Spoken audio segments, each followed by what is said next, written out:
Wow, what a great time for my Wi-Fi to go out, huh? Yeah, no kidding. Hey, everybody. How's it going?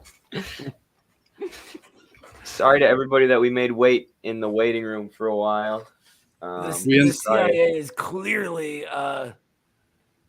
throttling your Wi-Fi, Eddie. Clearly running interferences here. It's like that scene in Spaceballs where they shoot jam into the satellite. That's what just happened to us. Not if we jam it. We just got jammed. Only one man would dare give me the raspberry. That's a great movie, by the way. Mel Brooks was Classic. a genius. Agreed. I'm sorry that everyone didn't get to hear our intro song today. It was the Ballad of Ho Chi Minh. It's a pretty good one. I've been wanting to play it forever, but at least we'll be able to monetize this video now. Right. That's one of the downsides of starting up with music, and we've been talking for a while of having our own Midwestern Marx jingle, or at least a few variations of it, so that it doesn't get old, and so that each time we do a stream, it's not like repetitive. But yeah, for 2023, you can look out for that. Not only that, once I can get Eddie to actually do it, he and I are working on a song together for you guys, so that should be pretty fun. It should be topping the charts soon. Yeah, right. A new variation on an old favorite. I would like to comment that Noah is a musician, so it's not like a random guy learning to play a song that they're just making, right? So I mean, I musician's a big word, Carlos. I think it fits. I think it fits. Knowing the history, I think it fits. I kind of reject the label musician. I feel like I'm just not good enough to be qualified. You know what? I actually a while ago was talking to Carlos about you got very good at guitar in a very short period of time. Like going from when you first started playing to what you do now, like sort of messing around before streams, it's night and day. That kind of speed learning, it's not the normal way of doing it. It's really impressive.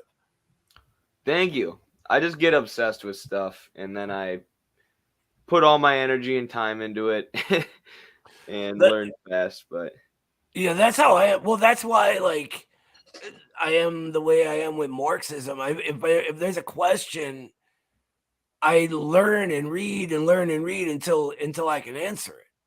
Right. Yeah, it's hard not to be obsessive. I know that at least for Eddie and me, it comes from the sports background, and it's tied to the work ethic there. And like the other day, I had I've told both of you about this, but Saturday night I went to sleep with an idea for a paper, and I for the first time ever, I went straight to sleep. I usually struggle to sleep, and I was able to wake up at 7 a.m. on Sunday, which was supposed to be a day that I was going to give myself off. I had just finished a big workload. And from 7 a.m. to like 1 a.m. in the morning, I was nonstop writing. And it just doesn't look normal for like the people around me. Like, why do you do that? This was supposed to be your day off, but it's a work ethic that I don't know how to describe it. It's not like, I don't know if the word like happiness, if the concept of happiness, how we use it in the West now, at least, if it describes that feeling, I think that it's much closer to like a rush that's connected to like a process of almost artistic creation, that it's not the same as happiness, but it's this feeling that is like nothing else. And that happens to me while writing. I've talked to my friends that are like sculptors and stuff, and forgers, and they say the same thing happens to them. But it's a sort of feeling that I think we should all try to find in an ideal society, in a socialist society. We should all try to find areas like that where we can freely express ourselves creatively in an activity, whether that be one that's primarily composed of mental labor or one that's primarily composed of physical labor or a mix of both. But that sort of rush, that's something special. Yeah, when we have these conversations, I always go back to this tweet I made on my old Twitter account that I had in high school, which thank God is deleted now because I'd have been canceled out the wazoo by now. But I said something like, "There's no such thing as just being happy. Like happiness is chasing, like relentlessly pursuing your passion or your dream or whatever that is." And that I remember that was like sort of when I started to realize the alienation that people face under capitalism, and the fact that because people have to make a living, there's very few people who actually do get to pursue their passions, and who have time to pursue the things they care about outside of high school and maybe college for some. And then if you look back on those times as being good times, you're told to close the yearbook and get a job. So yeah, and I'm very lucky too that I get to still pursue wrestling and then pursue various intellectual pursuits with you guys. I think it's Marx talked about this, right? When he describes life in the proletariat beginning after you leave work, right? It's your time becoming yourself, and trying to find fulfillment in these few hours that were allotted between, we wake up, we go make someone else rich all day.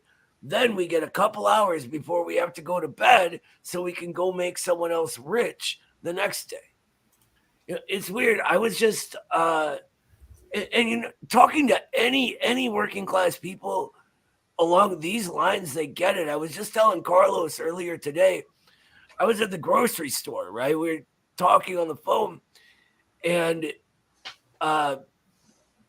every time I get to like a cashier, they always go, "Oh, how are you doing?" And I'm like, "I am tired as fuck," right? I'm sorry to swear. And they laugh, and they're like, "Yeah, me too." And I'm like, "Well, that's what happens when you spend the majority of your waking hours stuck here making somebody else rich, I've never, ever been told, what? That's not like that at all. Right. Everyone is like, wow, you're right. That is what we do. Well, the joke here, there's a joke that I think Tom Segura does, which is the answer to the question, how are you? If it's something beyond good, go fuck yourself. Yeah, good or fine, I think was his other one. Yeah. Just trying to get rid of you as quickly as possible by saying, no, I don't, that's not true. But yeah. But someone mentioned the flow state. I think that's absolutely correct. And what you said, Eddie, I mean, we have to remember that Marx is someone who read all the European languages, who read the classics, and who was breastfed on Greek philosophy and Aristotle in specific. And you see it even in economic texts like Capital. He brings up these concepts that are from Aristotle, specifically in the footnotes. He's not using it in the main body of text, but in the footnotes. In the main body of text, he does consider Aristotle to be a genius, specifically towards the end of the first part of Capital. He's talking about how Aristotle was almost there at the labor theory of value, but in an Aristotelian economics, you have concepts like crematistic circulation, which depict something similar to what Marx is getting at with circulation in Capital, with MCM, at least in the beginning, in the first part of Capital. It gets obviously more complex as you roll into Capital Volume 2.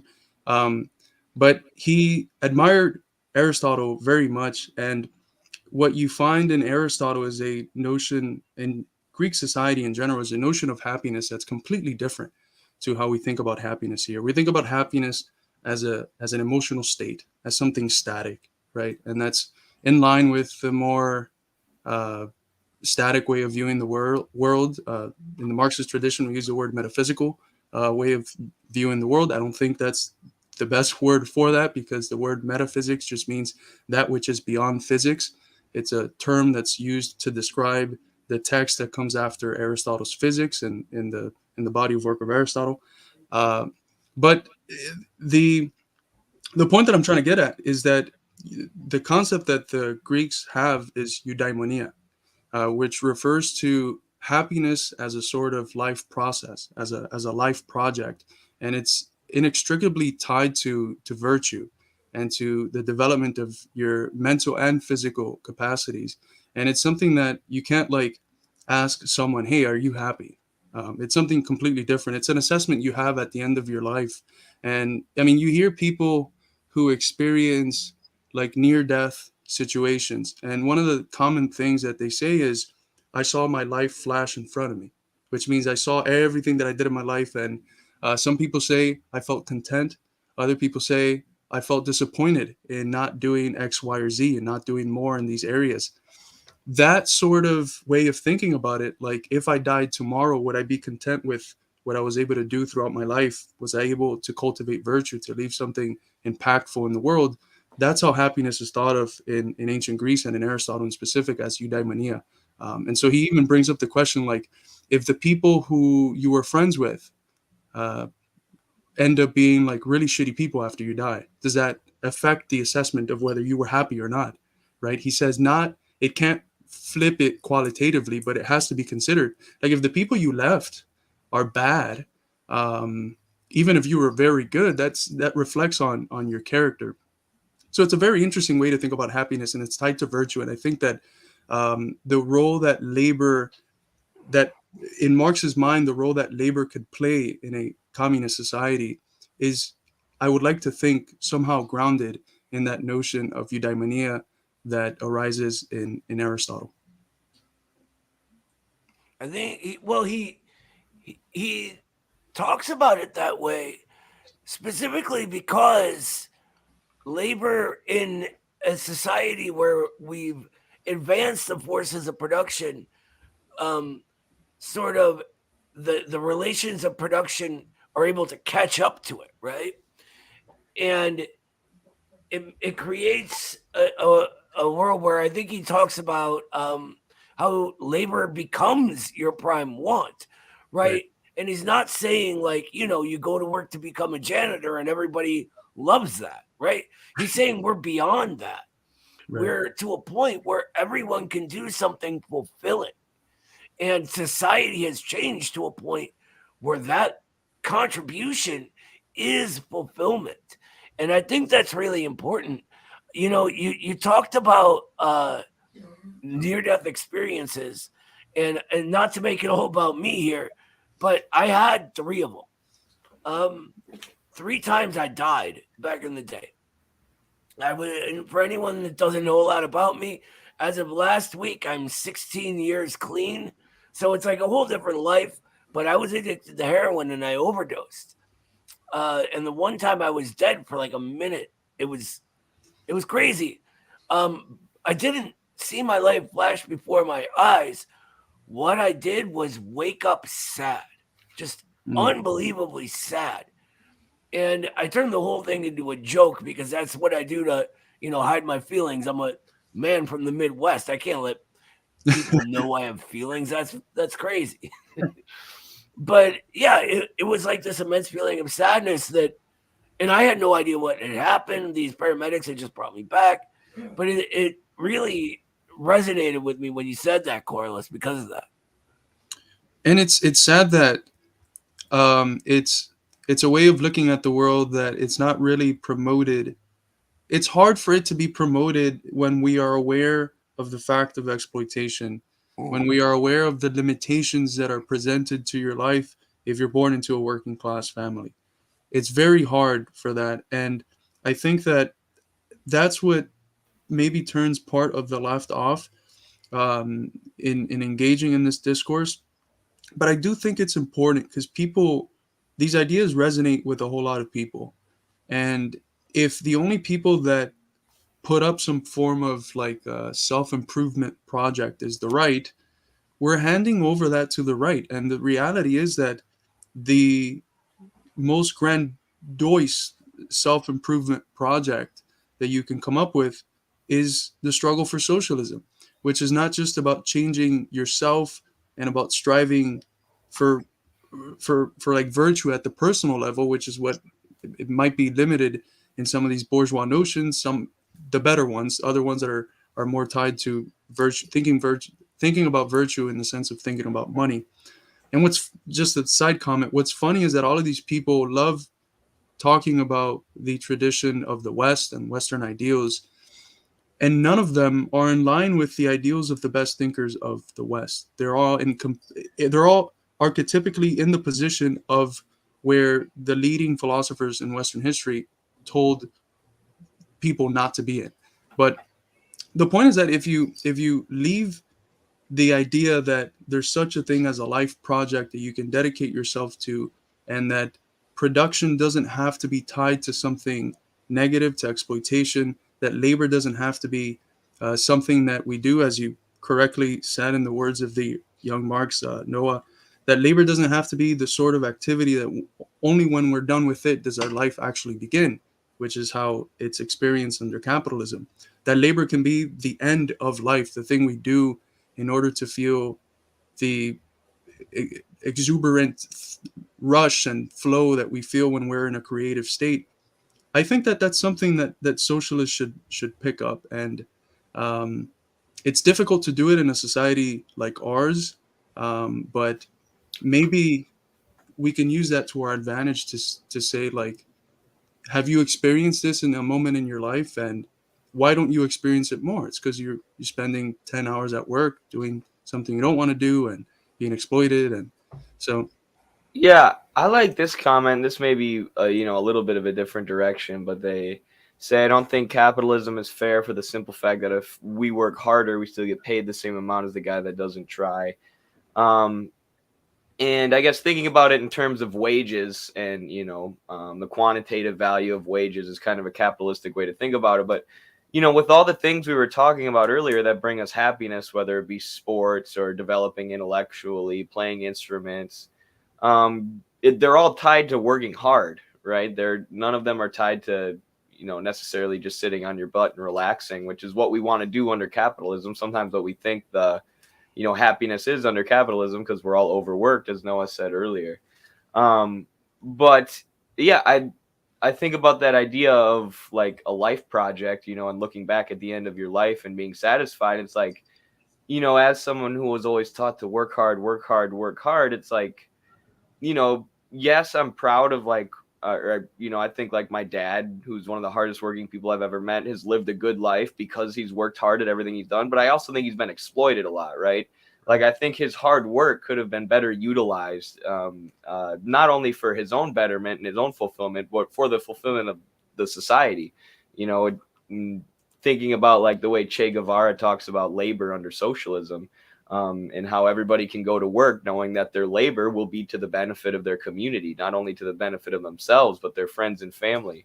And that's where like the alienation that we experience under capitalism in the labor process, kind of alienates us from labor and the benefit of our labor, the fruits of it. I think the three of us are incredibly lucky when it comes to the type of labor we do, right? Mm-hmm. We all work at jobs that we love what we do. I'm a carpenter. I love building things, right? I like working with my hands. I like taking a pile of nothing and making it into something beautiful, right? The thing is, I don't get to do that in the way I want. I don't get fully appreciated for it. And all of this hard work is to make two guys that sit in an office all day not doing the work rich, right? It doesn't benefit me. It doesn't benefit my family. No one I care about or even know. Most of the time I'm fixing things at rich people's houses, right? Or the last job I was at, I have some stories about customers, including one who is like literally a murderer. But anyway, this last one, I was at this like bourgeois academics condo on an Ivy League university campus, right? We have one fancy school in Cleveland, and he was a teacher there. And I was just like, the amount of stuff I was doing for this guy in 8 hours, I would love to be able to just go around my neighborhood and like go to my next door neighbor. He's this older guy, Ed, and go, hey, let me fix your stairs so you don't fall down them. Like that would be fulfilling for me, but I don't get to do that because I have to get money to live with. So I'm forced into the proletariat to reproduce things. And that's kind of the way it goes. Right. I always like to bring up the story of my grandpa who was coming of age during the Cuban Revolution, and he was part of the squadrons that were sent out into El Campo, the rural areas where there weren't clinics or weren't schools. There wasn't anything really, and so they would send students over there to teach and to serve as medics and stuff. And he went as a teacher to those schools. But his whole life, he was a very hardworking man, and he would stay beyond the hours that were necessary. And I grew up hearing my grandma always complain about that. And one day I asked him, like, why do you do that? Like, you're not getting paid extra. It's not like you get like these extra benefits. So why do you do that? And he told me it's because it's fulfilling. Because I know that if I can finish something, even if it takes me 3 hours more of work, it can help fix a pipe that gets water a day earlier to an area that otherwise would have had to wait until tomorrow when I got ready, or if it's the weekend until Monday or something like that. So he was working because he felt the fulfillment of what the work was doing for others. And I think that, like you said, Noah, a lot of us are lucky enough to be in jobs that we enjoy the activity that we're doing. What we don't enjoy is the context. We don't enjoy that, how we do it, when we do it, who we do it for, how it gets distributed. What we don't get enjoy paid to do it. what we get paid to do it. We don't enjoy that. All of those things are not in our control. They're in the control of someone else. There's this thing that's been going on Reddit. I actually found out through a student a semester ago, which is like an abolish work Reddit or something like that. Maybe Been one of around you. for a while. Oh, okay. I mean, I don't even know what Reddit Those is. anarchists, they come up with some crazy stuff sometimes. The abolish work thing is actually fairly popular. But Wow. More than I you'd had think no it would idea. be. That's crazy. He told me about it, and I did a little bit of research, and I did a video right after talking about why abolish work is dumb and what the Marxist position on that should be. But it's very sad that that's the position that an exploitative society has led a lot of people into, because work is the most creative thing a human being can do. It's that one thing that if you really try to look for a common denominator throughout the thousands of years that the species has been around, it's the one thing that makes us human. The ability to come together, communicate at least in a very elementary manner in order to work on nature and create something that's useful for the human community. That's the deeply human activity. And to have a system that makes that activity so unbearable for so many people that they want to abolish an activity that's uniquely human, that's very sad. And that's a sort of spiritual poverty that's constantly reproduced by capitalism that we can't ignore. That's something very serious. And I see it in my class. I teach in a school that it's in the poorest city in Illinois. All of my students are from a working class background, and they just fucking get it. I teach people who maybe less than a handful in the class can say that they've read a book before, but they just get it. Maybe they don't do the readings, they do like a spark note or they look up a video, but they come into class and they just fucking get it. And that's why we always go back to the debate that I guess goes on TikTok about reading theory or something like that. But people get it. Poor people, working people are not dumb. They understand these ideas that academics have tried to obscure in order to get published in journals with nice little impact factors and stuff. But people get it. And it's a matter of getting, there's this great quote from a Spanish philosopher. He's not a Marxist, but Jose Ortega y Gasset. He wrote this book, Man and the Masses, which is not a very good book. But he's got one quote in another one of his texts, which is that simplicity is the courtesy of the philosopher. And he's referring to simplicity, not in simplicity of content, but the ability to express very complex ideas in a way that everyone understands it. And I think that instead of philosophy doing that, which it used to always do, if you read Platonic dialogues, that's what philosophy was. It was Socrates going around talking to everyone indiscriminately, whether they were slave, citizen, rich, poor, talking to everyone in a very simple manner, in a way that everyone understood it. Instead of philosophy doing that today, what it's doing is the opposite. It's getting simple ideas that are not really that good and making them as obscure as possible, citing 3,000 people when it's not needed in order to get the paper into a nice little academic journal. I want to answer this super chat, but I have to comment quick. I got into the anti-theory thing again this week because I'm stupid and I hate myself. And I just want to involve myself in the dumbest TikTok debates I possibly can. I didn't even really look at what people were saying, but usually it's the people who really care about Marxism, the people who are really like, almost desperate to move to a different kind of system than capitalism because they're just exploited. Like a lot of blue collar workers and stuff who I know follow us through TikTok. A lot of them are reading theory anyways, right? A lot of them aren't even listening to the, anti-theory people. It's like a lot of, ideological diversions. It's stemming from the PMC, and it's stemming from people with a really liberal, individualistic outlook. So, yeah. But I got into that ridiculous debate again. But I want to talk about globalization being a primary contradiction. I mean, I think the primary contradiction, and you guys can correct me if I'm wrong on this, is usually just considered the bourgeoisie and the proletariat, the working class, and the ruling class. And then you have, like imperialism is a contradiction that sort of stems from that with the spread of capitalism. So I guess I would say globalization is a product of capital accumulation and the spread of capitalism. Because once capitalists conquer, the domestic market, their home country, they're going to go abroad. Because if you don't constantly make more and more profit, accumulate more and more, you'll be outcompeted by your competitors and you go under. So eventually, as Michael Parenti says, they're going to go abroad and try and super exploit other countries.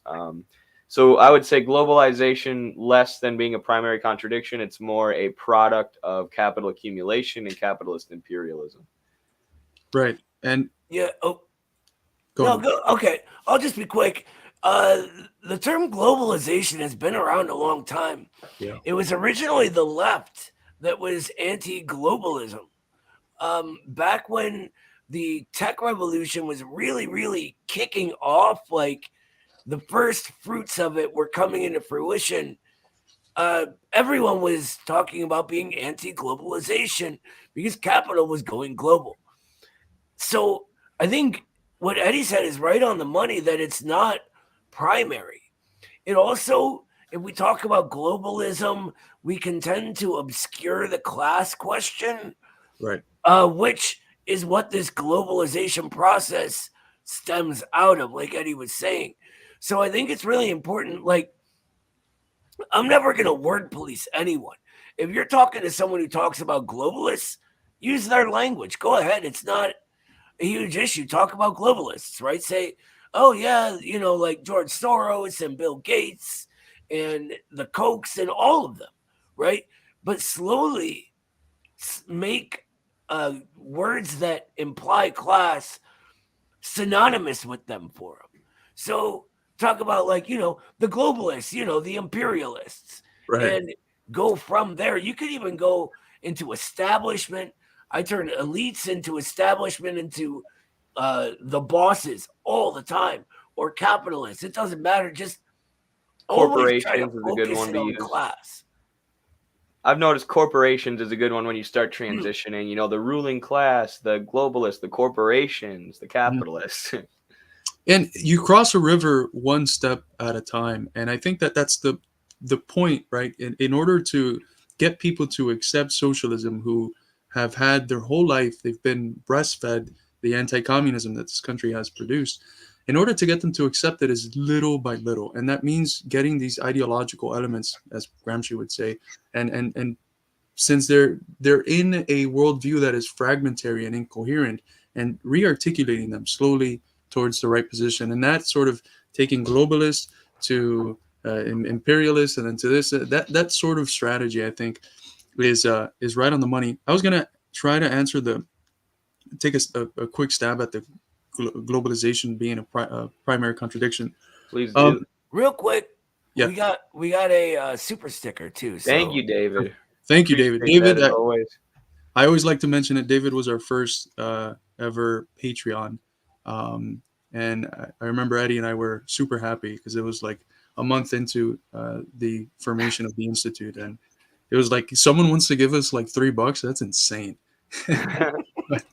But thank you, David. And so the principal contradiction, you hear a lot of people talk about the principal contradiction is imperialism. And I think that the sentiment behind the people that use that is correct, which is that we need to be anti-imperialist. If the highest stage of capitalism at the moment is imperialism, some like Cheng and Fu, for instance, would say it's neo-imperialism, a higher stage of the stage of imperialism. Then the highest form of socialist struggle you can have is struggle that's embedded in anti-imperialist struggle. And I think that's correct. But from a theoretical point of view, there's sort of a contradiction at play here. Because in Mao's On Contradiction, he's very clear about the principal contradiction being capital and labor. Because it is the heart of the contradiction in capital, the one out of which all these other contradictions then end up arising from. But if you look at modern Chinese scholarship, and specifically the reflections that have been made about the differences in governance, the different what Cheng and Fu, again, I've been reading my Chinese theorists, sorry, what Cheng and Fu calls the partial qualitative changes that have taken place in the continuity of the Chinese Revolution. If you look at how these theorists think about it, if you look at Deng's speeches and Xi Jinping's speeches, here's the narrative. The initial contradiction was the basic one between the means of production and the relations of production. The focus was on the relations of production, solving that contradiction. Then, during the reform and opening up period in 78, this switches and the focus goes on the aspect of the contradiction between the means and the relations. It goes on the aspect of the means, and that ends up being treated as the principal contradiction. And then now with the development of the means of production, the emphasis is on common prosperity, on undermining some of the inequality that was created in this process of developing the means of production. Throughout these changes in China's revolution, they've referred to these adjustments in socialist governance as adjustments that are made on the basis of a reassessment of what the principal contradiction is. And so here, I think there might be a tension, because in Mao, the principal contradiction is capital labor, because that's the one that all these other contradictions come out of.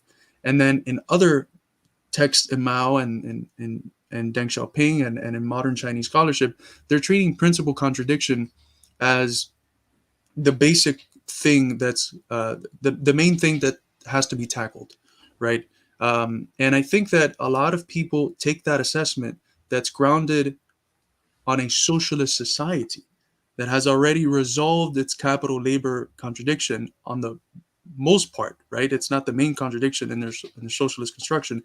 And they take that language and they use it in different contexts. In the context of the US, the principal contradiction is capital and labor. The working class is not in power. It does not have the power that the working class in China has to suppress capitalists and to put forward a people-oriented governance.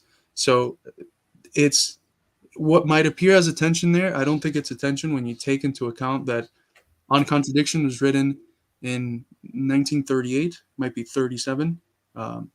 37, I think. Yeah, I think it's 37. 37. I didn't check, but I'm pretty sure. Stalin's Dialectics and Historical Materialism is 38. Exactly. It was those 2 years were serious, because you also have a pamphlet at that time from J.D. Bernal and one from J.B.S. Haldane. So 37, 38 was 2 very important years. But the point is that that's where one of the first places where he's thinking about principal contradictions, that's where he's talking about it. So China is obviously not socialist yet. The PRC hasn't been founded. It would have to wait another, let me see if my math is up. It would have to wait another 14 years, 13 years 1949, right? Yeah. 13 years. It would have to wait another 13 years to 12. achieve. Fuck you, Noah. I love how he's always talking about, I'm a carpenter, but I'm bad at math. And then he's like, it's 12. It's like, That's like the point is, arithmetic and trigonometry, I'm fine with. Everything else, not so much. the point is their assessments are grounded on a socialist society. So I think that we should look more to the Mao of 37 when he was fighting a different battle than the stuff that has came out of theorizing from within a proletarian state. So I would say that within the US, the principal contradiction is capital labor still. I think that's about as good of an explanation as we can get, as you can give. And Real quick, before we get to the next super chat, because we keep getting them, and that's great. We will answer anything you guys throw at us. Absolutely. I want to talk about why we misunderstand the way China talks about their principal or primary contradictions. It's because the way we think, if we don't really sort of critically look at the way we're thinking as we think it, if that makes sense, our reaction is ideological, right? It sort of comes at us from the bourgeois ideology we all just sort of grow up with and absorb without even realizing it. And so we want a set in stone definition of everything. Primary contradiction means this in every instance as a universal. When what Marxism teaches us is the primary contradiction, like every single other phenomenon in the entire universe, changes. It has new forms that it develops and undevelops. As they tackle one contradiction, a new one arises out of the results of that. What we do is we learn the sort of that's how what the dialectic is, but when it comes to time to actually put it into practice, when we're looking at it and an actual real world example, that sort of fades away and the empirical thinking comes back at us, right? So because all our brain power is getting used on, well, what is this primary contradiction? And there's nothing wrong with that. We just got to learn and train ourselves to do more, to think deeper, and to really put that analysis of motion. That is what's key into play. Sorry, go ahead, Eddie. No, I actually wanted to add something. I know we got to move on to this next super chat, but it's like when people take Lenin's 5 traits of an imperialist country written in 1917 and apply it to China. It's like Lenin's imperialism is really relevant today, but also the global situation has developed so much since then, mostly in that you have the IMF, World Bank, and all their tentacles, this US-dominated financial oligarchy in the petrodollar, which allows them to put countries under sanction regime and starve them out. So China needs to finance these countries. They've come out, with a system of basically socialist financing and socialist foreign policy and trade. And then people say, oh, well, China's financing countries. They're doing the same thing as the IMF and World Bank. Look what Lenin said in 1917. Right. And it's like things have changed since 1917, as relevant as that book is. It's the same thing. It's that ideological thinking they're applying to Lenin. They're acting as if Lenin saw this imperialism develop and said, this form of this thing, this is imperialism. These arbitrary traits that I've picked, I'm predefining everything as imperialism. No, the material world is what we take and analyze. And how imperialism acts changes. How socialism acts changes based on the development of the society we're in question and the history, all of the material history that goes into creating what happens is what defines it, not some arbitrary list. Absolutely. Absolutely. And I wanted to comment, Engels has a phrase in the manuscripts that compose the Dialectics of Nature, which was, of course, posthumously published. he's got a phrase that's something along the lines of definition is the death of scientific thinking. And that's the extent to which it gets to, which is that, what do you do when you define? You freeze something. You take a concept that's in motion and you do a sort of violence to it, because you take it out of that motion and you literally kill it. You have frozen it, and it's no longer in motion. And that is the framework with which a lot of people who continue to consider themselves uh, Marxist think. And that is very unfortunate, because it means that the dialectic and the categories that they're using from the dialectical materialist tradition are used in a mechanistic fashion. And that's, I think, a big mistake. And it also, I think, gets back to how it is that we think about concepts. And it's every concept is in a way, a universal. And when you think about how universals have been thought of in the tradition that we're in the Western philosophical tradition, the universal has been that which has common characteristics across space and time, and those common characteristics are treated as eternal. If you see something as eternal, then it qualifies for being a universal. And that sort of way of thinking about universals, it's what's called abstract universals. For Hegel and for Marx and Engels and Lenin, abstract universals don't exist. Everything is in constant motion. So is there no universal? No. We're not postmodernists. We do hold that there's universals, but they're concrete universals.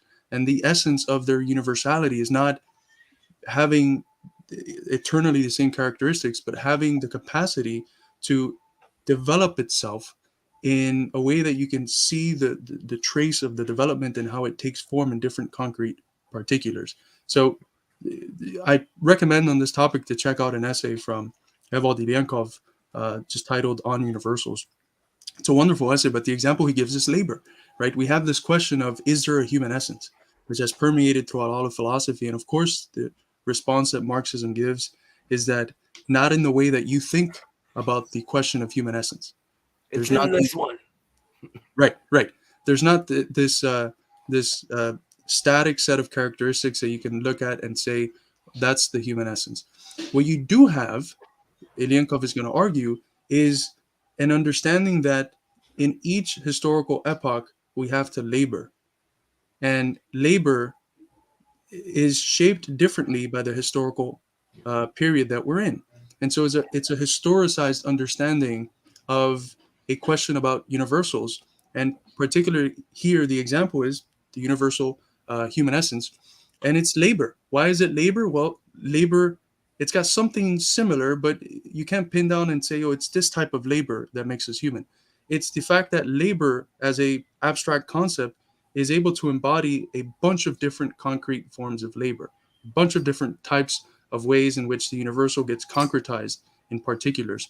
And so the question of definition is something similar. And, that's why philosophy, I think, is so fundamental. And we have abandoned the task of philosophy in Marxist spaces. And in part, that's because the ones that have done philosophy under the name of Marxism have all been these left anti-communist and this compatible left. Not Marxists. Not Marxist, but we need philosophy because we can explain the particular mistakes people make on an everyday basis in their political outlooks. We can explain them in a integrative fashion when we realize the philosophical assumptions grounding their analysis and the outlooks those assumptions are connected to. And that's what I try to do in my work. For So- sure. just wanna We're gonna say move too- on to the next super chat. You windbags. I appreciate the philosophy lecture from each of you. After I said we're gonna move on, but now I'm gonna cut you off. No, you're right. And ask you what you would say is the difference between communism and socialism in your top 5 books. I would just say socialism is when it's the transitionary state when the workers are in control of the state. That's what I would say. Communism is, a classless society that's yet to be achieved. My top 5 books, number 1, I'll just go top 3. Number 1, Lenin's Imperialism, because I studied geopolitics in college. And that one book from 1917 made more sense than anything I had read over the last 4 years for explaining the world. The number 2 is just Marx's Capital. Honestly, that's my favorite book, if I'm being honest, but it's just the best. It's like Althusser has the best quote. It's like the dialectical materialism or historical materialism was just a theory, and but it became science when Marx wrote Capital or whatever, something like that. Basically, like that's the ultimate proof of dialectical and historical materialism. And then the last one I like is Origins, because I don't know, for me, I just like, once I understood what historical materialism was, I wanted someone to go all the way back with it, like as far back as we can possibly go. Look at anthropology and the develop of human civilization from, as far back as we can get. And that's basically what Engels does in that book. So I think it's underrated, honestly, but a useful text. So for me, to answer the same, by the way, Capital is I mean, it's phenomenal, right? And so I love why you like Origin so much, because that's how it is. You want to learn where everything comes from once you know that there's a science behind its study. But so for me, socialism and communism, I think what Eddie said is good, but I think what we really need is a materialist understanding of these things.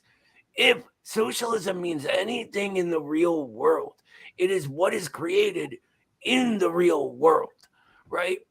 And so the way that they used to use it back in the day when Marx and Engels were calling themselves socialists comes from the utopians.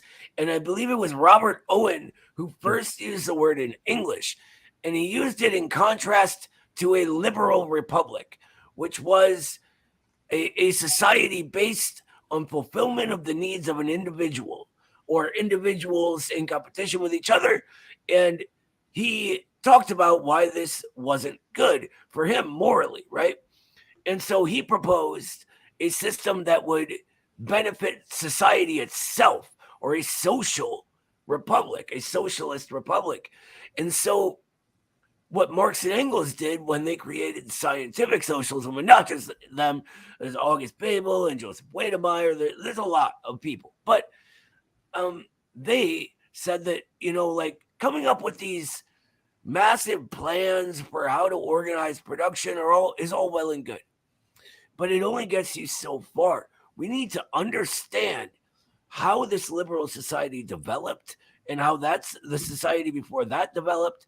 And we need to learn the laws that society moves by in order to actually get to a system. And when we do that, we discover that a social system is not only just possible afterwards, but inevitable if society is to continue, right? So from that, socialism is just a society serving society itself. Now, in the real world, in a materialist sense, what does this mean? This means all the communist countries, right? This means the Union of Soviet Socialist Republics. This means China. This means Cuba. There's not a bourgeois society that can say it serves society itself. Communism. Marx uses this word a little differently in different contexts, but the only time he actually said communism he talked about it as the movement of history, right? The actual material process of society realizing itself over time. And for him, that means that, we started in one community, or what they usually call primitive communism, and will return to a community on a higher stage of development.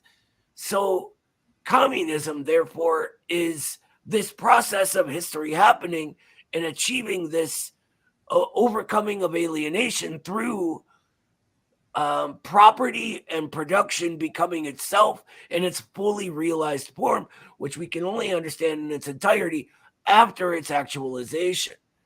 And when it comes to books, I'll be quick because, like Eddie said, I'm a windbag and I ramble. I'm going to go with Strategy for a Black Agenda by Henry Winston, which is not just for Black people. I promise you, it's an agenda for everyone. But that one, let's see. I'm gonna say Capital as well because that's just fantastic. And Lenin's Collected Works, Volume 4. 4 is a weird one because it's early, but I love it. Those are some interesting picks for top 5. I like it. Well, I only did 3 because you did 3. So or top 3, yeah. I'm looking at Dialectical Logic by Ilyenkov, and I don't know. Probably the Stalin book. History of the Communist Party of the whole Soviet Union? short course. Yeah. No, okay. I'll tackle the books one first. It's a very hard question. I would say that my top 3, something from Hegel. I want to cheat and say the lectures on the history of philosophy. I'm a nerd when it comes to the history of philosophy. I love reading about the history of philosophy from the philosophers that I love the most. So lectures on the history of philosophy, which is usually printed as 3 volumes. I'm going to keep showing them.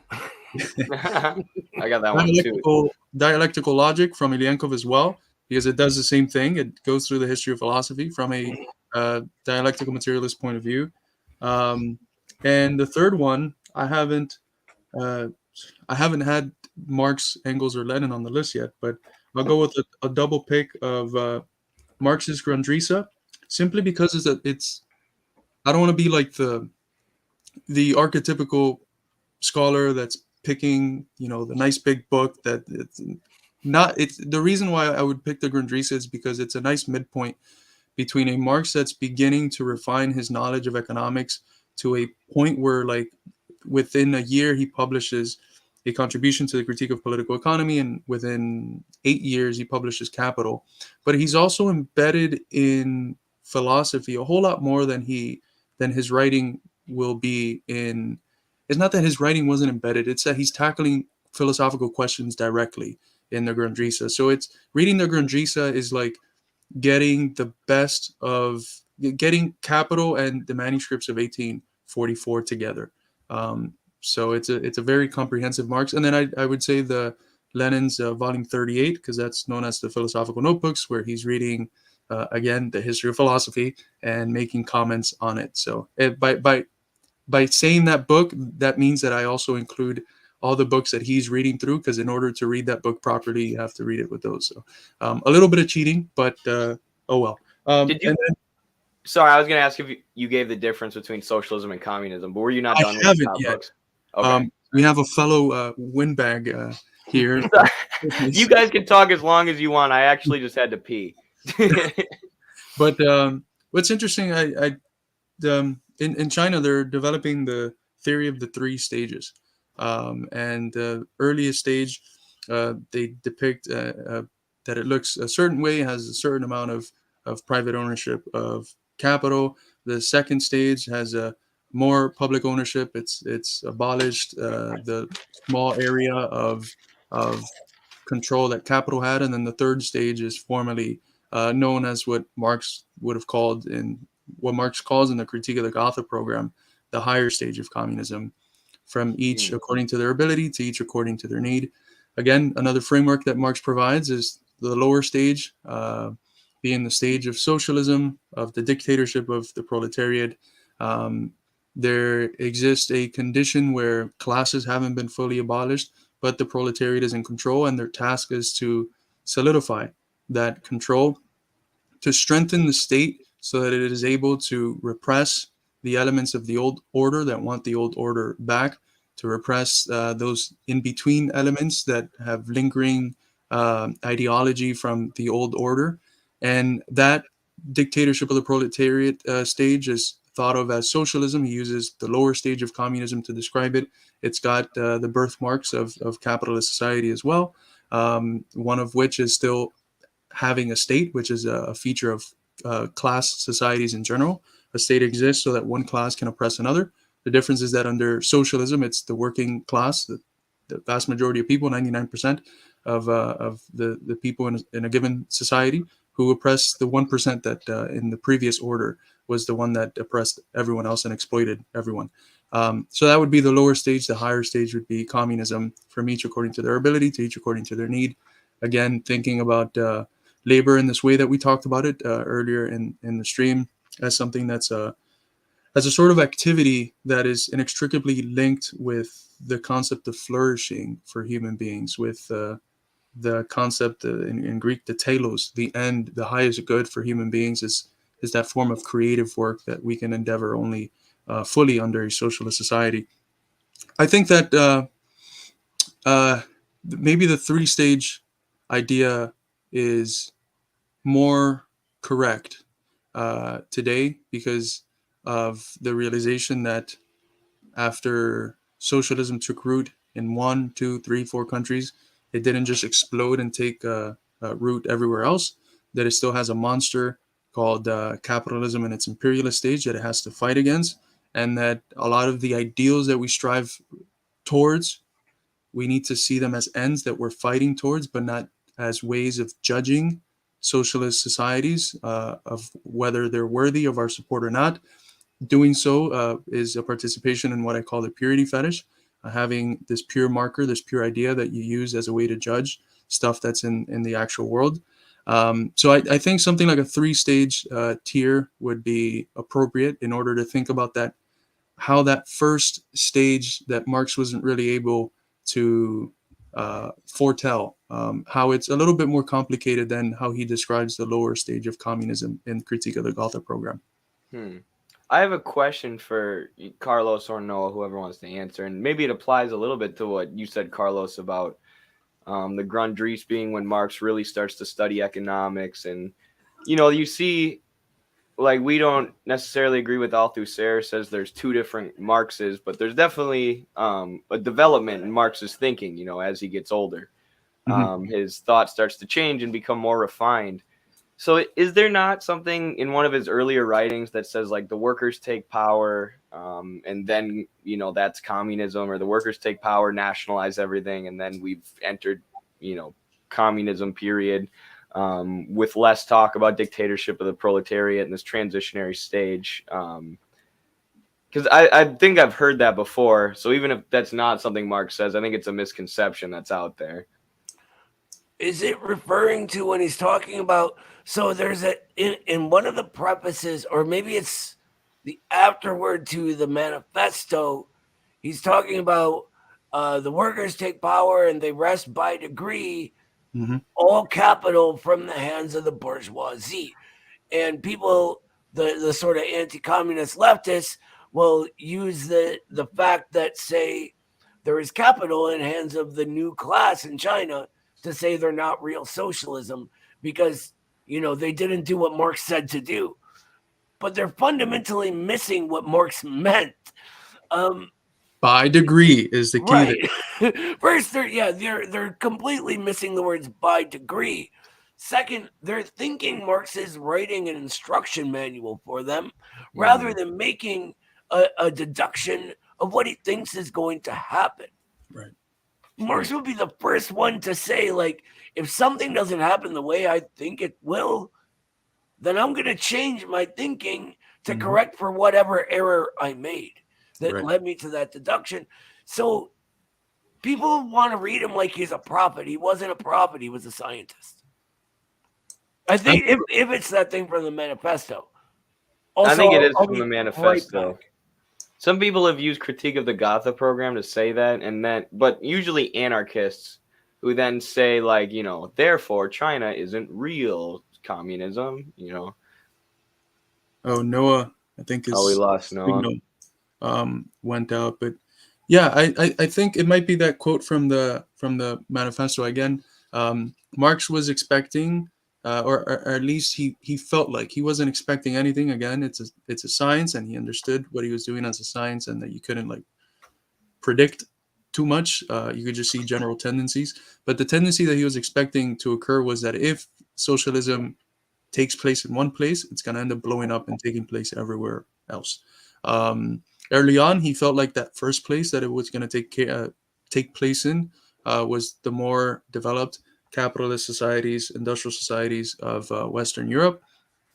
As he continues to study people like Henry Louis Morgan, like Maxim Kovalevsky, as he studies the anthropologist of his time, the leading anthropologist, as he follows the Russian communes and the debates of the Russian left populists, the socialists, he changes his mind about whether it's bound to be Western Europe, the first one to take root in. Unfortunately, this change of mind never really happened in a format that he published. So it's something that we know now because of the things that have been since published well after his death, with the exception of the Russian preface to the manifesto, which was published late in his life, and in which he mentions the potential of the Russian Obshchina, with the Russian commune being potentially a vessel for revolution. But the point that Noah's making is exactly right, and it gets at the heart of a phrase that Lenin was constantly repeating, which is that Marxism is not a lifeless dogma. It's a living guide to action. And that's how we have to think about the Marxist texts. It's, if reality doesn't reflect some of the things that are said in the text itself would urge you to change, because what matters is the worldview, the method, not the conclusions that are derived at 150 years ago. It's interesting too that Marx starts to look at colonialism or imperialism more towards the end of his life, and that's like the last chapter of Capital. It's called like the modern analysis of colonialism, and he thought socialism would explode everywhere, kind of expected it to, which obviously has been halted primarily by imperialism and colonialism, which is also why I think Lenin's analysis of imperialism is so groundbreaking and so necessary and worth reading. So yeah, we can move on to Paul's question then. Thank you, Paul, for the super chat. Appreciate that. Thanks, brother. Paul's actually a writer at Midwestern Marx, so and editor, I believe. So thank you for everything that you do to help out, Paul. And he says, do you think that the average Americans understand what class is? I explained it to my friend, but he thinks most people only care about social and cultural issues. I think that what class is purposefully skewed in America by the ruling class. And I think in America, maybe more so than anywhere else, they've done a really good job at doing that. Obviously, you just had racism towards black people in this country that was used to prevent class struggle and used to divide the laboring masses for years and years and years. And now you have this sort of phenomenon of woke imperialism, or, you could call it post-colonial theory. And check out our interview with Vivek Chibber, who kind of traces the academic roots of this, pseudo-radicalism, this totally social issue, or socially, social cultural issue, entirely race essentialist sort of liberal ideology. I think that does distract people from class, but also I think it depends on who you talk to. I don't know that a lot of working people fall for that. I'm in the Midwest, so you also have to think about that. Like, some people are always reminding me, like in the Pacific Northwest or in the West Coast, the culture is a little different. Mm-hmm. But here there are a lot of people who just hate wokeism. They just hate the wokes. And what they really hate is corporations, and corporations co-opting wokeism to do imperialism and to exploit them. So no, I don't. And I still think that's a distraction from class, right? They keep people distracted. It's just the wokes. It's the liberals. It's the Democrats. It's Joe Biden. It's not the capitalists and the corporations. So I think that in itself, the anti-wokeism movement can be a distraction from class too. And I think Hans George Muller, whose YouTube is called Carefree Wandering, he breaks this down really well with his analysis of wokeism. But then there's also an analysis of Jordan Peterson as the mirror of wokeism. And I think that video is just as useful as the first one, to understanding how that phenomena is sort of used to distract from what class actually is, not let people understand what class actually is, which is something that's historical.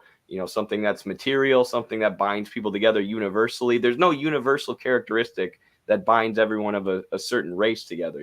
People of whatever race can act however they want, have whatever unique personality traits. But there is something universal in class, which means, we can struggle collectively then based on that universal thing that binds the working class. So no, a long answer to a great question. I don't think a lot of Americans understand what class is. Marx talks about this, and what I think it is your friend Paul is middle class. And in 18th Premier, Marx says that the middle class think that people are above all class contradictions, and they can't see out of that middle class. If he were proletarian, he'd know very quickly that he's proletarian, whether he has the words to explain that or not. There's a big in our Journal of American Socialist Studies, I sort of expand on the germ of Gus Hall's theory of petty bourgeois radicalism to call it middle class radicalism, and it includes the sort of new wokist PMC led social movements, which are so very reactionary if you really look at them on a deep level. And I think that this denial of class ties into the middle class reaction. I absolutely agree. And how do Americans think about class? I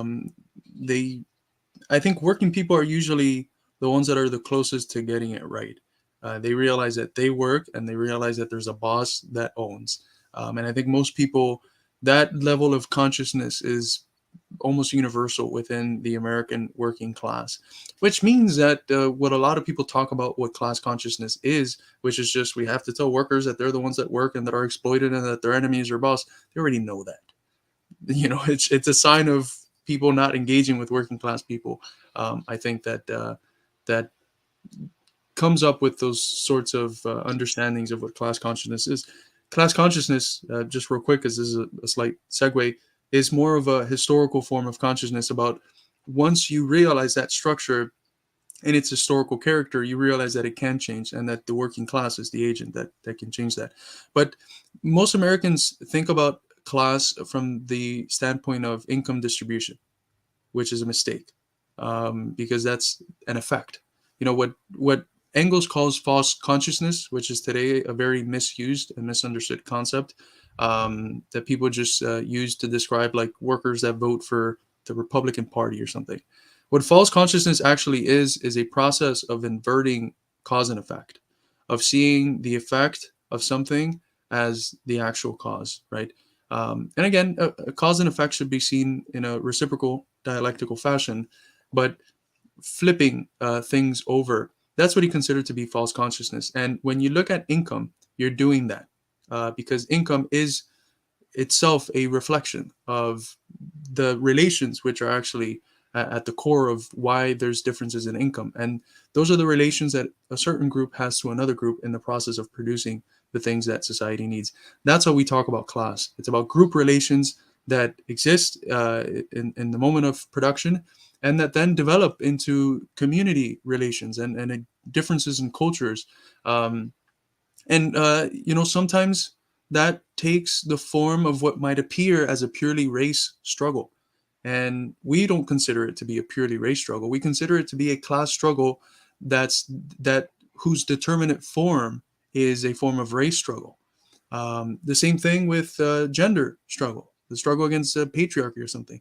That might appear as a purely sex struggle, but it's actually a class struggle that's whose determinate form is the fight against patriarchy. So we look at things from the standpoint of class struggle, and the class struggle is the universal. It takes root again in different concrete ways. We just talked about earlier about the concrete universal and the difference between the abstract universal. That applies to the understanding of class. There's no, as Domenico Lasorda writes, there's no such thing as a pure class struggle. It takes it embodies itself in different forms. Class is the genus, and the species are these other different forms that class struggle can take place in. as far as social cultural issues, we often tend to think that these sorts of things like wokeism or identity politics or whatever, that they are not class politics, that they are this other sphere of thing, this other sphere that's distracting from class politics. But that's not actually the truth. It is class politics. It is class politics, but it's class politics from above. It's class politics from the group of people in society that benefit from phrasing their class politics as cultural politics. It's from the group of people that don't want you to think in terms of class, and so they phrase their class struggle against you in terms of culture. And that is, I think, something that we have to constantly remember, right? There's no escaping class. And these things that we look at, oh, it's just culture, this, stuff, those are forms of class struggle. And as far as the wokeism question, I think the correct response is this: anti-woke and anti-woke.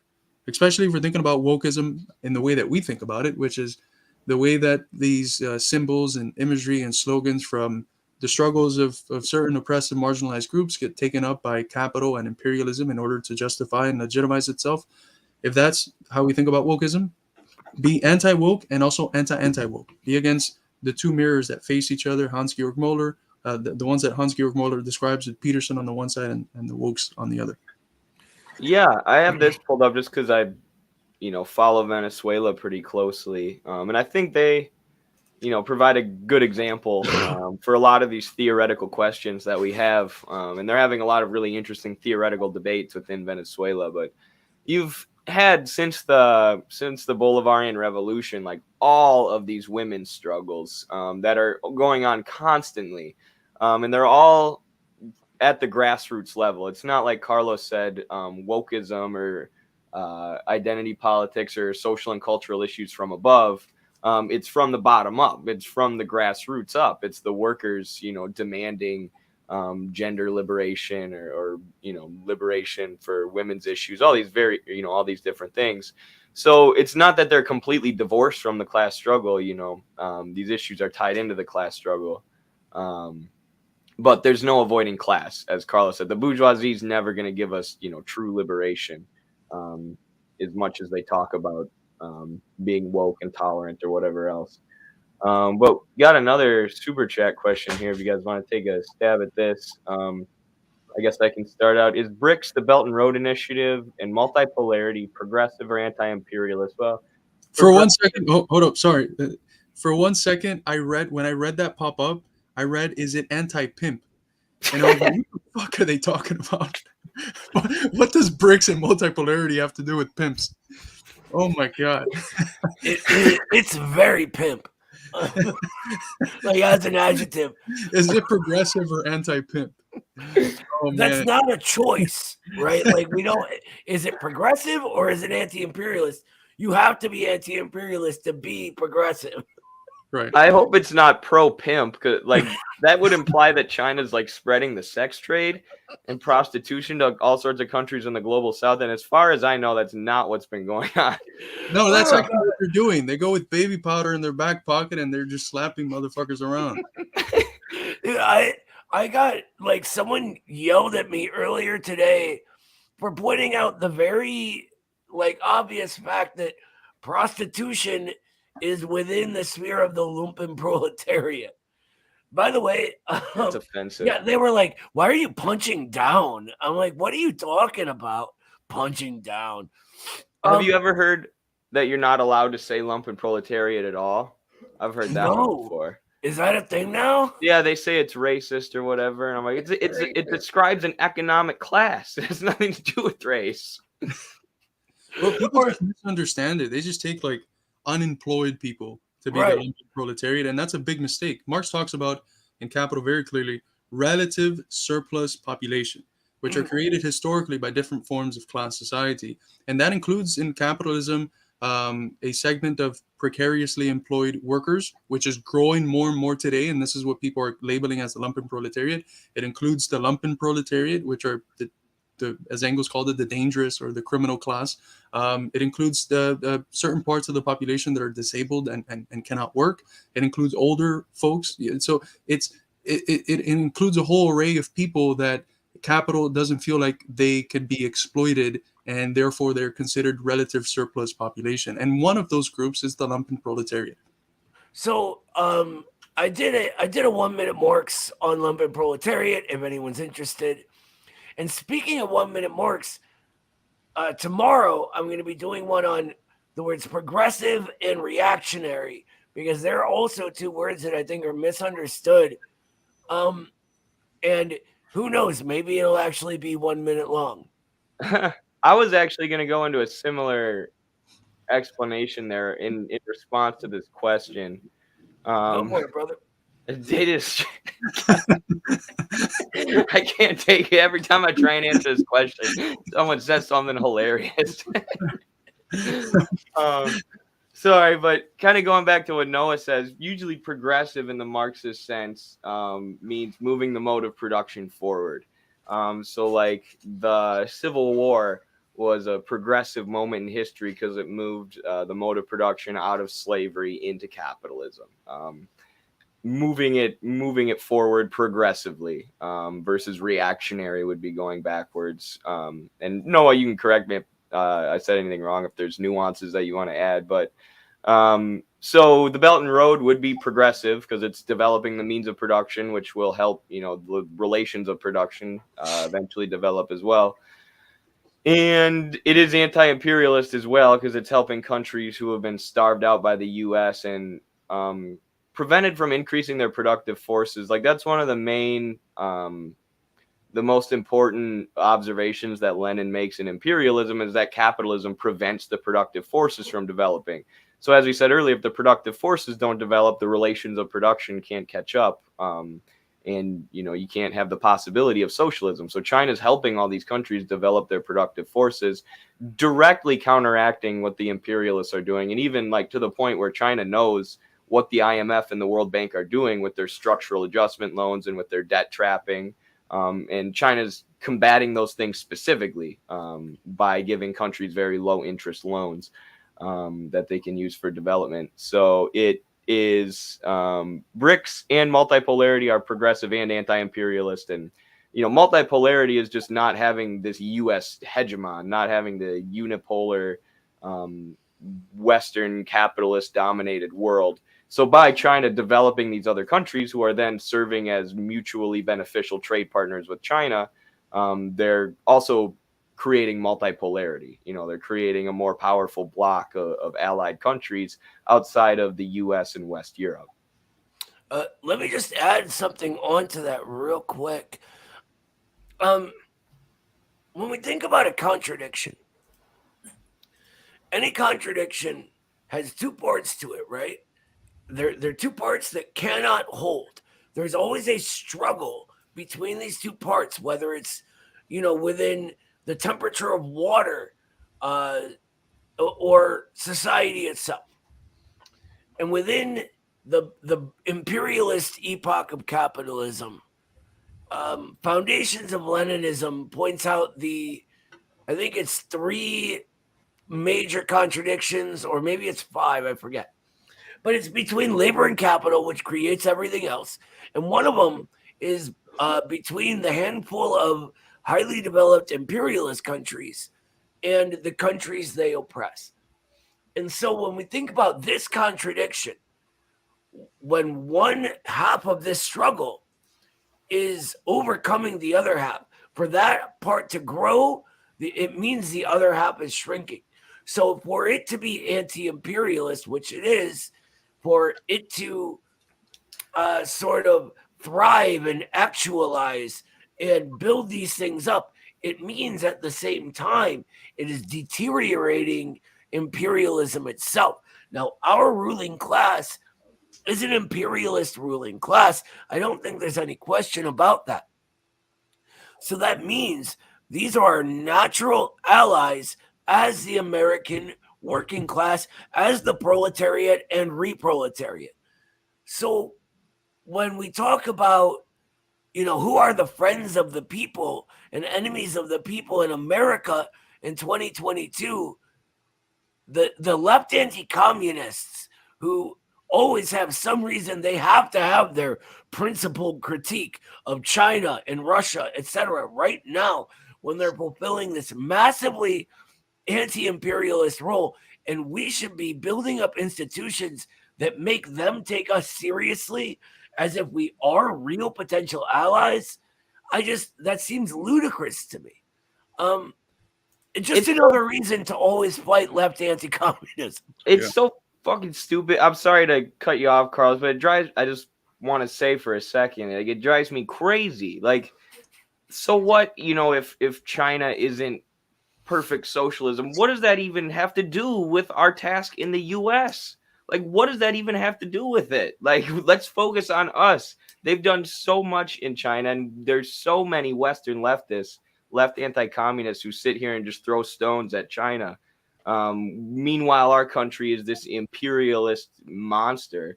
It's like, look at yourself, look inward. It's this, culture of blaming everybody else, rather than looking at what our task is. Let me interrupt you real the quick, crap Eddie. out of me. No, because this can go into, we were discussing whether we should actually lend credence to a so-called criticism of Carlos's actual Marxist theory on the purity fetish, because it's based around China. But the idea that Western anti-communists calling themselves communists, who've never done a single thing, never done anything socialist, never built a revolution, never run a society, stand here and act as if they're better than the Chinese, who have literally, think about this. This is a fact. Have literally eradicated more poverty than any other force in all of human history. All of human history. That is a massive achievement. And for them to say, well, that's not real socialism, I know what real socialism is, me with all my experience, right? All it's doing is giving credence to people who say socialism is not a good idea, right? Because if we don't take ownership of this biggest achievement in world history, what are we doing? It is a massive achievement that our brothers and sisters fighting the same fight we are and doing a much better job of it have done. Why would we not talk about that? Why would we dismiss that with this petty bourgeois sort of attitude of I'm perfect and everybody else has something wrong that I have a principled critique of? Absolutely, and that's what. You go ahead. That's why when I develop on this aspect of the purity fetish, it's not just a dimension of it's false. It's false what you're saying. It's verifiably false, and it's based on a faith of the Western media and this really weird, maybe grounded in chauvinism, skepticism of the numbers that are coming out of China, what they say they're doing, and or maybe a projection of, since all of the politicians in the U.S. are full of bullshit, every politician is full of bullshit, and what Chinese politicians say is full of bullshit. It could be grounded on a variety of different factors, but it's not true. One, but the other thing is that how the hell are you going to go up to the American working class, say, hey, let's organize for socialism, and then when they ask you, well, the media has always told us that it's failed. What do you think? And then you say, it has always failed, but wait, we're the virtuous West. We're the ones that are going to actually do it right this time. They're going to look at you and think you're a fucking idiot, So it's not just historically false. It's not just theoretically infantile, but it's also practically futile. You're not going to organize anyone if you say that. Look, every time socialists have been in power, it's been a horrific failure. Who are you going to organize? No one. So it's beyond me. But I think that. Someone mentioned up here having a critique, a critique while still supporting. I think that's well, but it also you have to think about the avenue and the place where you give a critique. Are you going to give a critique when you're giving a presentation at a bourgeois institution? Maybe not. Are you going to give a critique when you're around comrades and you're saying, I kind of wish that China treated Cuba in the way the Soviet Union did? That'll be my critique. I wish they helped Cuba more. There's no fucking reason for Cuba I to wish have they'd stop trading difficulties. with Israel. Sorry. I wish they would stop trading with Right. Israel, right? There's all kinds of things we wish they would do, right? Right. But they can't do what they're not doing.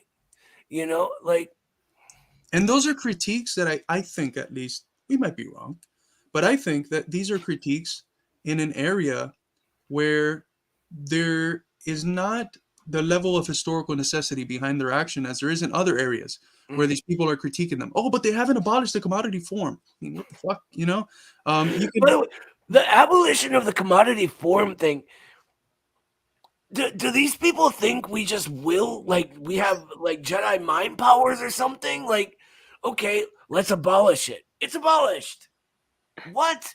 No, there are laws, economic laws that must actualize, develop, and undevelop. You know, like Stalin talks about this in Economic Problems of Socialism in the Soviet Union. You can't just like will an economic law to change like that. We can't just say, well, the law of value we don't like it anymore. Right?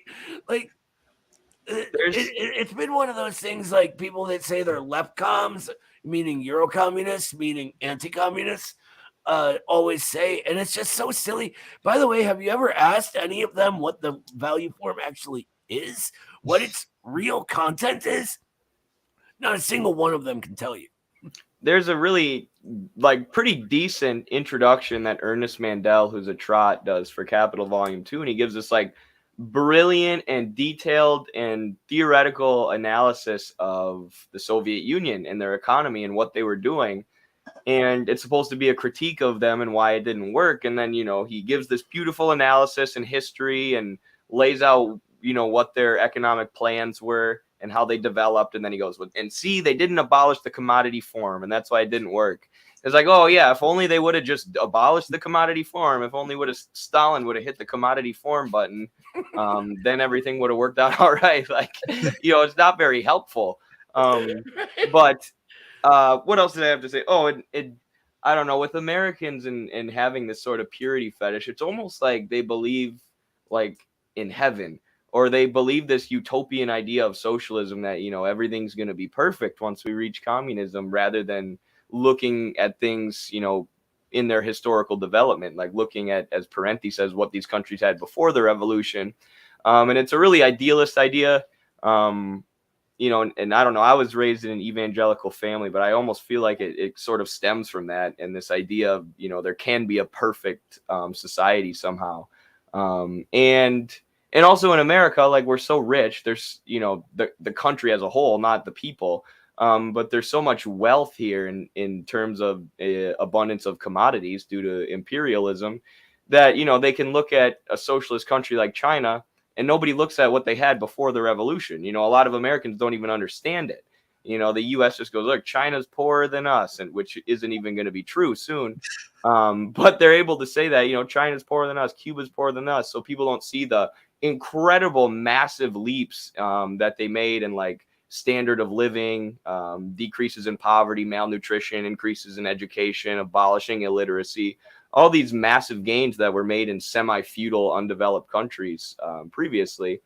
So I think it stems from the amount of, imperialist loot and consumerism that there is in America, plus the brainwashing, and just, a tendency towards idealism. Absolutely. And I would like to add that the problem is the purity fetish, but there's also a problem with purity in itself. And thinking about, as you said, socialism, even if you don't measure it up against reality as a way to reject reality, but thinking about socialism as this place where there's no contradiction, or communism as this place where there's no contradiction, nothing's going to be fucked up, everyone's just going to be singing Kumbaya, and it's just very happy.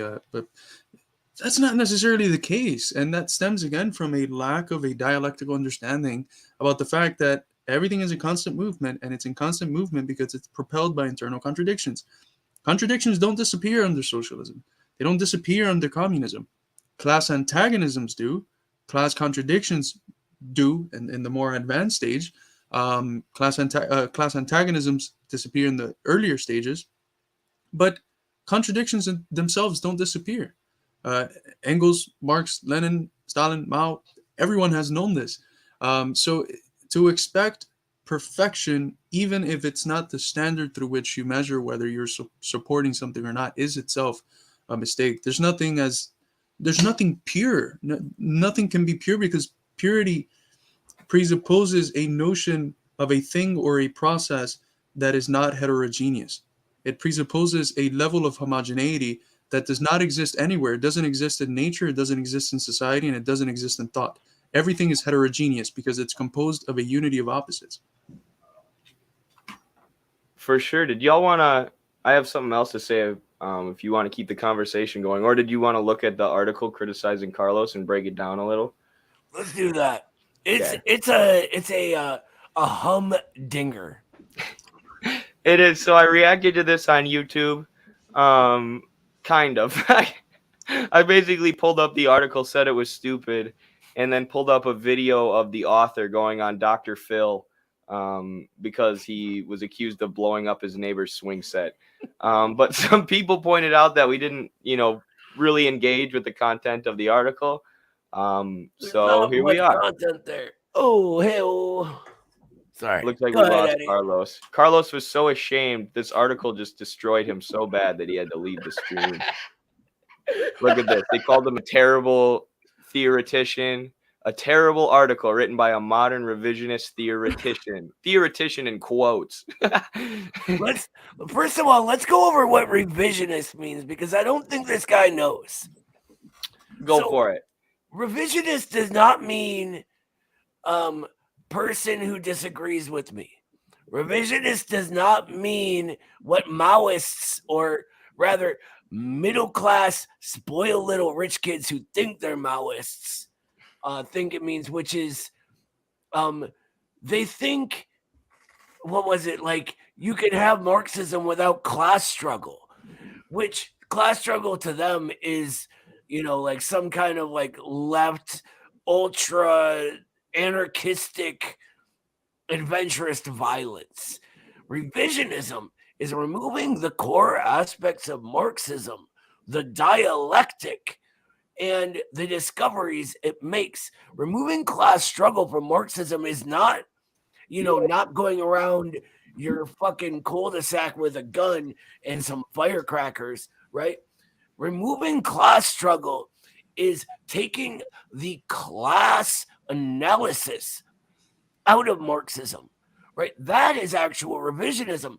That's what, say, Earl Browder did towards the end of his life, when he talked about how imperialism maintained a progressive character.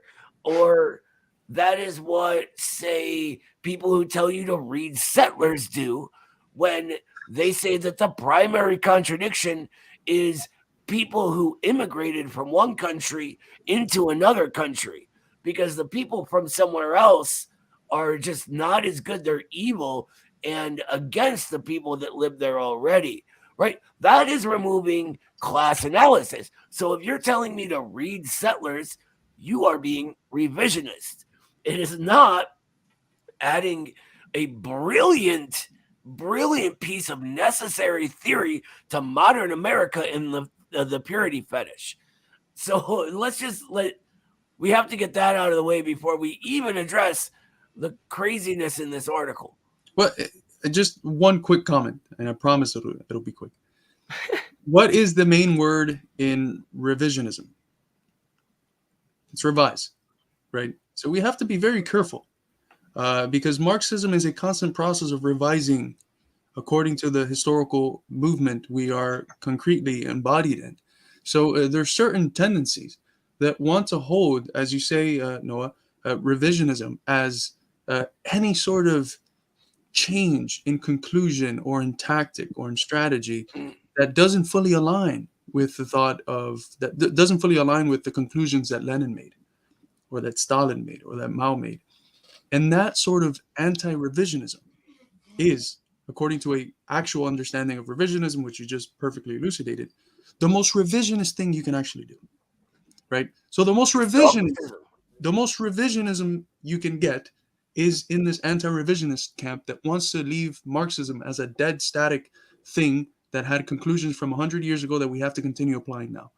No. Yeah, and I think the word revisionism gets, I mean, it's been overused for a while, honestly. And I think it's good to have a specific definition, but you have like, Hoxha kind of became famous for basically just calling everyone a revisionist. And what it seems to be is people looking at these theorists who have died, so they've kind of become heroes, they become legends among Marxists, looking at their works like they are the Bible, looking at them like there's some kind of holy text, like, hey, Mao said that we need to wage a protracted people's war. That definitely wasn't him just talking about China and their specific conditions, like, I'm going to go blow up my neighbor's swing set or whatever. Like, no, that's not a protracted people's war. We have to look at our own conditions and adjust certain things. And maybe I think of this because my religious background, but it always reminds me of like people reading the Bible, like how fundamentalist Christians interpret the Bible. Like all of this is true. God said 4 corners of the earth. That means the earth is flat. Right. I've literally met a lot of people like this, and it's a similar way to some people. They'll take, and it's now unfortunately a lot of people who call themselves Marxist, Leninist, Maoists are people who look at everything Marx, Lenin, and Mao wrote, or what they understand actually of what those people wrote. And, anybody who goes against, anything these people said is a revisionist. It's all revisionism. You have to follow it by the book. China became revisionist as soon as they started adding their own theory. It's like China had to add their own theory at that point. Like read what Mao was writing in the debates within the party when the revolution first happened. They're looking at what the Soviets did. Looking at what these other countries did and following in their footsteps. But then, now, and especially after the collapse of the Soviet Union, they're mapping uncharted territory. They have to come up with new strategies that meet the new challenges going forward, even after this terrible moment for global socialism after the Soviet Union fell. So to just, lambasted all his revisionism, it's like, okay, then what is the right thing to do? Well, if their logic were consistent, they would have to denounce Mao himself as a revisionist because he led a peasant revolution, right? And actually, the Comintern was rather pissed at him for allowing the peasantry a leading role, right? And it turned out Mao's revision was correct for the Chinese context, right? Did you know that the Comintern tried to kick Mao out of leadership like 3 different times? Right at the beginning of the revolution, and luckily for China, his people laughed at that. They were like, "No way! Everyone loves Mao." But it boils down to this because what that is a mistake in their theory. They, being actual revisionists, have no concept of the dialectic of form and content. They can't understand that unique situations have unique characteristics built by the unique history of that time and place. That is, in reality, well, not the philosophical way, but in reality, the arising of a form, right? A form of a thing. Its essence is universal, proletarian revolution or socialist revolution. But the form it takes was a protracted people's war in China. In America, it's going to be our thing. In the Soviet Union, it was the October Revolution. It's all has different characteristics. When we try to dogmatically adhere to what people said and did over 100 years ago, we look like idiots. And there's a reason no one follows idiots. Absolutely. And it's not just the peasantry. The national bourgeoisie, the anti-imperialist bourgeoisie, was within this process that was labeled as a new democracy, which was a wonderful theoretical innovation for Marxism within the context of national liberation in the third world. And yeah, you're absolutely right. For all of these people who hold their standard for what revisionism is, would mean that literally every Marxist is a revisionist. Marx and Engels are revisionists. Lenin and Stalin are revisionists. I mean, look at what Lenin says in State and Revolution, and look at what he says in 1922 when he realizes that you can't just do a lot of the shit that he said you had to do in 1917, 1916. So you revise because you have to survive, because the most important thing in being a communist is to be on the side of the movement of history.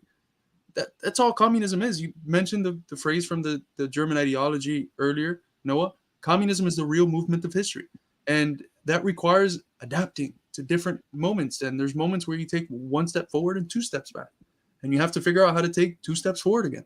So. Shout out to Leaf Anderson here. Says this stream made me realize I don't know theory. Don't feel bad, Leaf. I'm the least experienced theory reader in this group right now, and I'm going on like 4 or 5 years at least. And Carlos and Noah definitely know their stuff. So we're glad that you're with us and that you're learning. And remember, it's always a process of development. Like, you're probably not as far behind as you think you are. So just keep learning. I've been doing this for over 20 years, and I still feel that way, brother. Don't worry about it. For sure. Where's the question that someone asked a good question about books? It was any books on the fall of the Soviet Union. Yeah, I wanted you guys to answer that. Okay. Yeah. We actually. Carlos, you want to go ahead, no? Yeah, we actually just published a book by a guy who wrote one about that very subject. Carlos Martinez. Oh God, now I have it over here. What's it called, Carlos? The End of the Beginning. Someone referenced. Yeah. Good, a very good book. The defining book on the matter that communist parties all over the world are reading is by Karen and Kenny's book, which is Socialism Betrayed. And it everything you want to know is in there. Now, there's a few things we know now that they didn't know back then. So I would add, a little bit of current knowledge onto that. Right. They have. Well, thank you, Julian.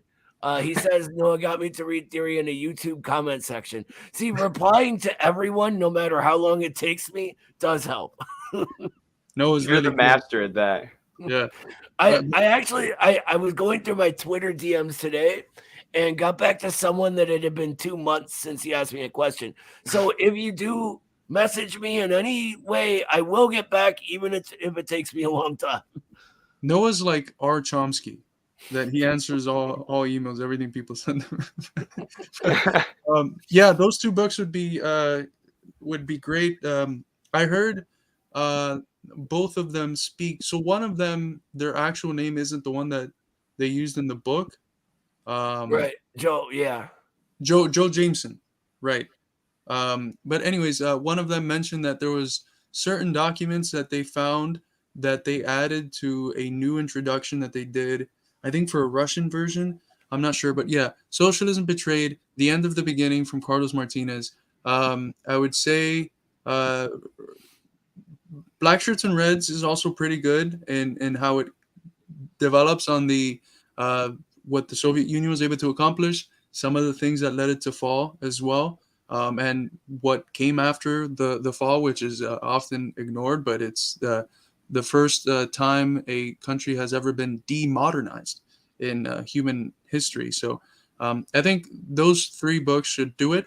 And maybe this would be a good place to plug since we're talking about China and I brought up his book. Carlos Martinez, we just published his book, No Great Walls, on the continuities of the Chinese Revolution.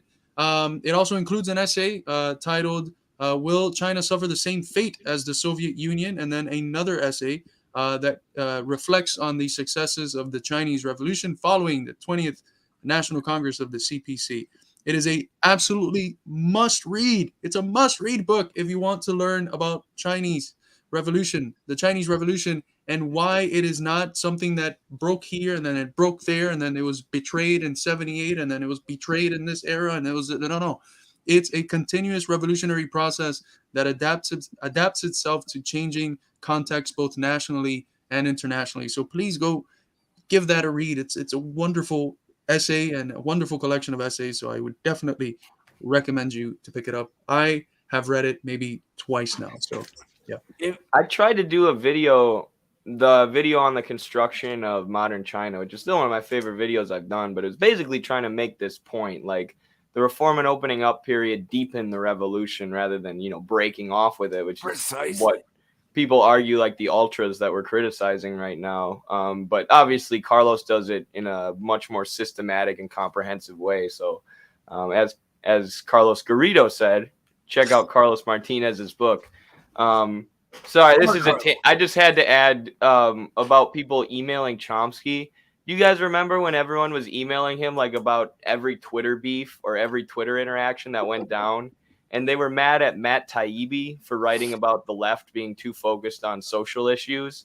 And they emailed Chomsky like, what do you think of this article? It's pretty bad, isn't it? And Chomsky just emailed back like, oh, yeah, Matt Taibbi's a pretty bright guy. and then they were trying to cancel Chomsky. Everyone was like, leave this man alone. He's 100. Dude, he just had his 97th birthday a couple days ago. We have an interview with him, with Jazz. We have an interview with him, and his responses to the questions we sent him are very, very, very good. So I look forward to publishing that. We were aiming for New Year's on the Jazz 2, the second issue of the Journal of American Socialist Studies. We might hit the New Year date we set ourselves. We might not. We'll see. But we got this. I got this. Chomsky is wonderful. We have our critiques of him. I think Parenti tears him a new asshole in the left anti-communism chapter in Black Shirts and Reds, but he's really good, and he's a really good pipeline figure. And I don't want to say pipeline figure because there's still a lot of issues where he's like one of the best people to get information from. So yeah, we hate on Chomsky a lot, but as communists, I mean, in general, he's been right about Ukraine though, for the most part, which is huge because so many people haven't been, which shows, his analysis is mostly in the right place. Right. And he's one of the only left anti-communists who is correct about, who doesn't have Trump derangement syndrome, which is huge. He correctly said Trump is the only politician of stature who is concretely anti-war right now. Everyone else is trying to get us into World War III, but Trump. And that we should acknowledge that. I'm really, really sick of all the right opportunists fear-mongering about Trump these days. It goes on. And if it's not Trump, it's, but they're like Trump, right? This has been going on since the 70s, people. Everybody's been a fascist, right? Mm-hmm. What happens? And then when they get in office, they govern the exact same way as the Democrats. Right. We know what Einstein said about doing the same shit over and over and over again and expecting a different result. It's insanity. And we've had the same approach to the far right in the Republican Party since the fucking 70s. And what do we have? We have a state that's a whole lot worse than where we were at in the 70s. So the lesser of two evils, what fruit has it borne? What fruit, and the only fruit it's born is that the fact that it's rotten and full of worms. Right. Capitalism, in order to save its life from the 1970s crisis, went down the road of financialization. And now we're here after 50 years of neoliberalization, privatization, austerity, and the working class getting shafted, unions getting destroyed. That's what lesser of two evilisms has done in the U.S. So I think it's time we learn and say, F that. What concretely, in terms of class politics, what change has Biden made to what Trump was doing? Right now, an argument to say that he's been worse. We're that clock that tells us how close we are to nuclear Armageddon. It's closer than ever. It's closer than ever. We're tiptoeing into World War III with nuclear powers under the Biden administration, as we're actively sending $900 billion to Nazis. And you're going to talk to me about Trump being a fascist? And they are the ones that are the fascist threat? The whole state is if you call Trump a fascist, you have to call the whole state, both parties fascist. And we have to align with the Democrats against these fascists, who, by the way, don't like us. Right? They consider us the enemy. And if we're not honest about them being the enemy, a bourgeois party who are literally sending our money to Nazis right now, acting as if they're some sort of anti-fascist threat, which, by the way, guess what they're also doing right now? Signing strike breaking into law, our pro-labor president, right? With this rail strike. And for anyone to stand on the side of, oh yeah, but he's not Trump, right? You can no longer call yourself a communist if you're doing that. You can't. You've betrayed the working class. You know what you are at that point? You're precisely what Lenin called the labor aristocracy, right? That is, if you're misleading a bunch of people. If you're just some, Joe Schmo, you're just an idiot, right? If you're misleading people with that, you are a labor aristocrat. You're a right opportunist. Absolutely. And even by their standards, the same Democratic Party that they claim as the beacon of fighting fascism is funding that part of the Republican Party that they're calling fascist. So if you think that the people funding the people you want to beat are the ones that are going to beat them, and if you think that the people that have sent almost $1 trillion to Nazis are a good vehicle for fighting fascism at home, you just have to be fucking delusional. What I think it is they're middle class people who look down on the actual working class and want no part of really organizing it. They want to organize with liberals who hold their bourgeois ideological values as upper middle class, sort of comfy suburbanites, right? When the fact is, the proletariat is back in action, right? Mm-hmm. The reproletariat is coming into creation, and they're a step behind. They're the old thing. We keep gaining ground, but this energy we have right now doesn't have the institutions behind it yet to really direct it. And so that is what we need, right? Anyone who's sort of trying to stand in the way of that in order to appeal to rich liberals is no friend of the working class and never has been. Yeah, and I like to point out too, and this is backtracking a little bit from what you said, Noah, which was great, but it also, this idea that we have to vote Democrat, to stop fascism, it comes from this infantile understanding of what fascism is. Mm-hmm. And this idea that fascism is just being right wing when it comes to social issues. And I don't know who made this point the other day, maybe it was Ramiro, but they're like, look at Israel, right? Look at Israel. You can have a, quote unquote, socially progressive, imperialist colonial apartheid state, right? Would anybody deny that Zionism and its current iteration isn't fascist? Of course it is. It's totally violent and hateful towards Arabs and Palestinians in particular. But people have this idea in the U.S. that fascism is just, anybody who voted for Trump or whatever, anybody who leans towards the right wing on socialists. You're just like, what if the Democrats are closer to fascists than the Republicans? Do we ever assess that? Do we ever assess that, maybe it's harm reduction to not vote for either because they're both fascistic parties? I don't know. But these discussions are now off the table. They're off limits, and we're just supposed to shut up and support the Dems, or you're a fascist. And that's why you have to critique wokeism, because if you don't do it, these blind spots appear. And they're a result of a one-sided critique of bourgeois ideology. If you only critique the part that it's very openly, I don't want to use reactionary in the wrong way, that they would say reactionary, but if you only critique the part that's conservative and that's openly anti-worker, you're not going to see the other part. That's not less evil, just more nefarious. It's a better evil, as Glenn Ford, the late Glenn Ford, he used to say that the Democratic Party wasn't less evil. It was a smarter form of evil. And a smarter form of evil is a hell of a lot more dangerous because you don't see it as evil. You don't see that this very woke state like Israel. I mean, look at the fucking TikTok of the IDF. It's like super woke. It's a fascist state. And it's harder to see if it's woke than if it's not. And that doesn't make it less evil. It makes it more difficult to see, more nefarious. We did a TikTok on that a while back. Sorry, Noah, you can go. I was just saying, I did a TikTok on woke IDF ads. Yeah, well, two things. One, I wrote a paper on these liberal distortions of fascism like a year or two ago, right? It should be up on our website. But the other thing is this.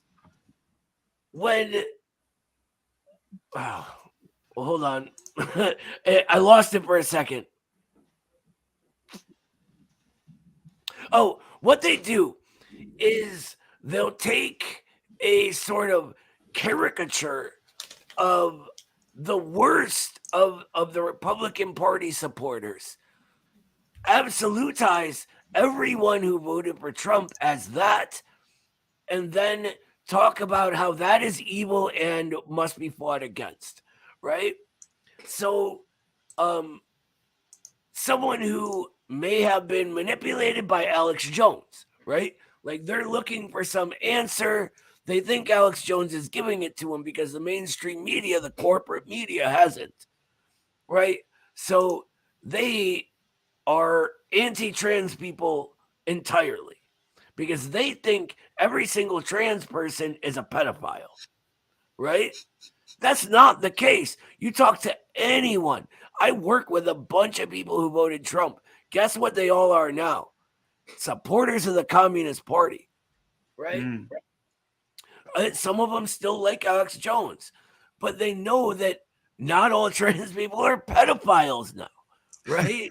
Like the idea that anyone actually thinks what these people say all these people think is crazy. And it's a product of modern bourgeois ideology. And I want to get a little deep into it real quick.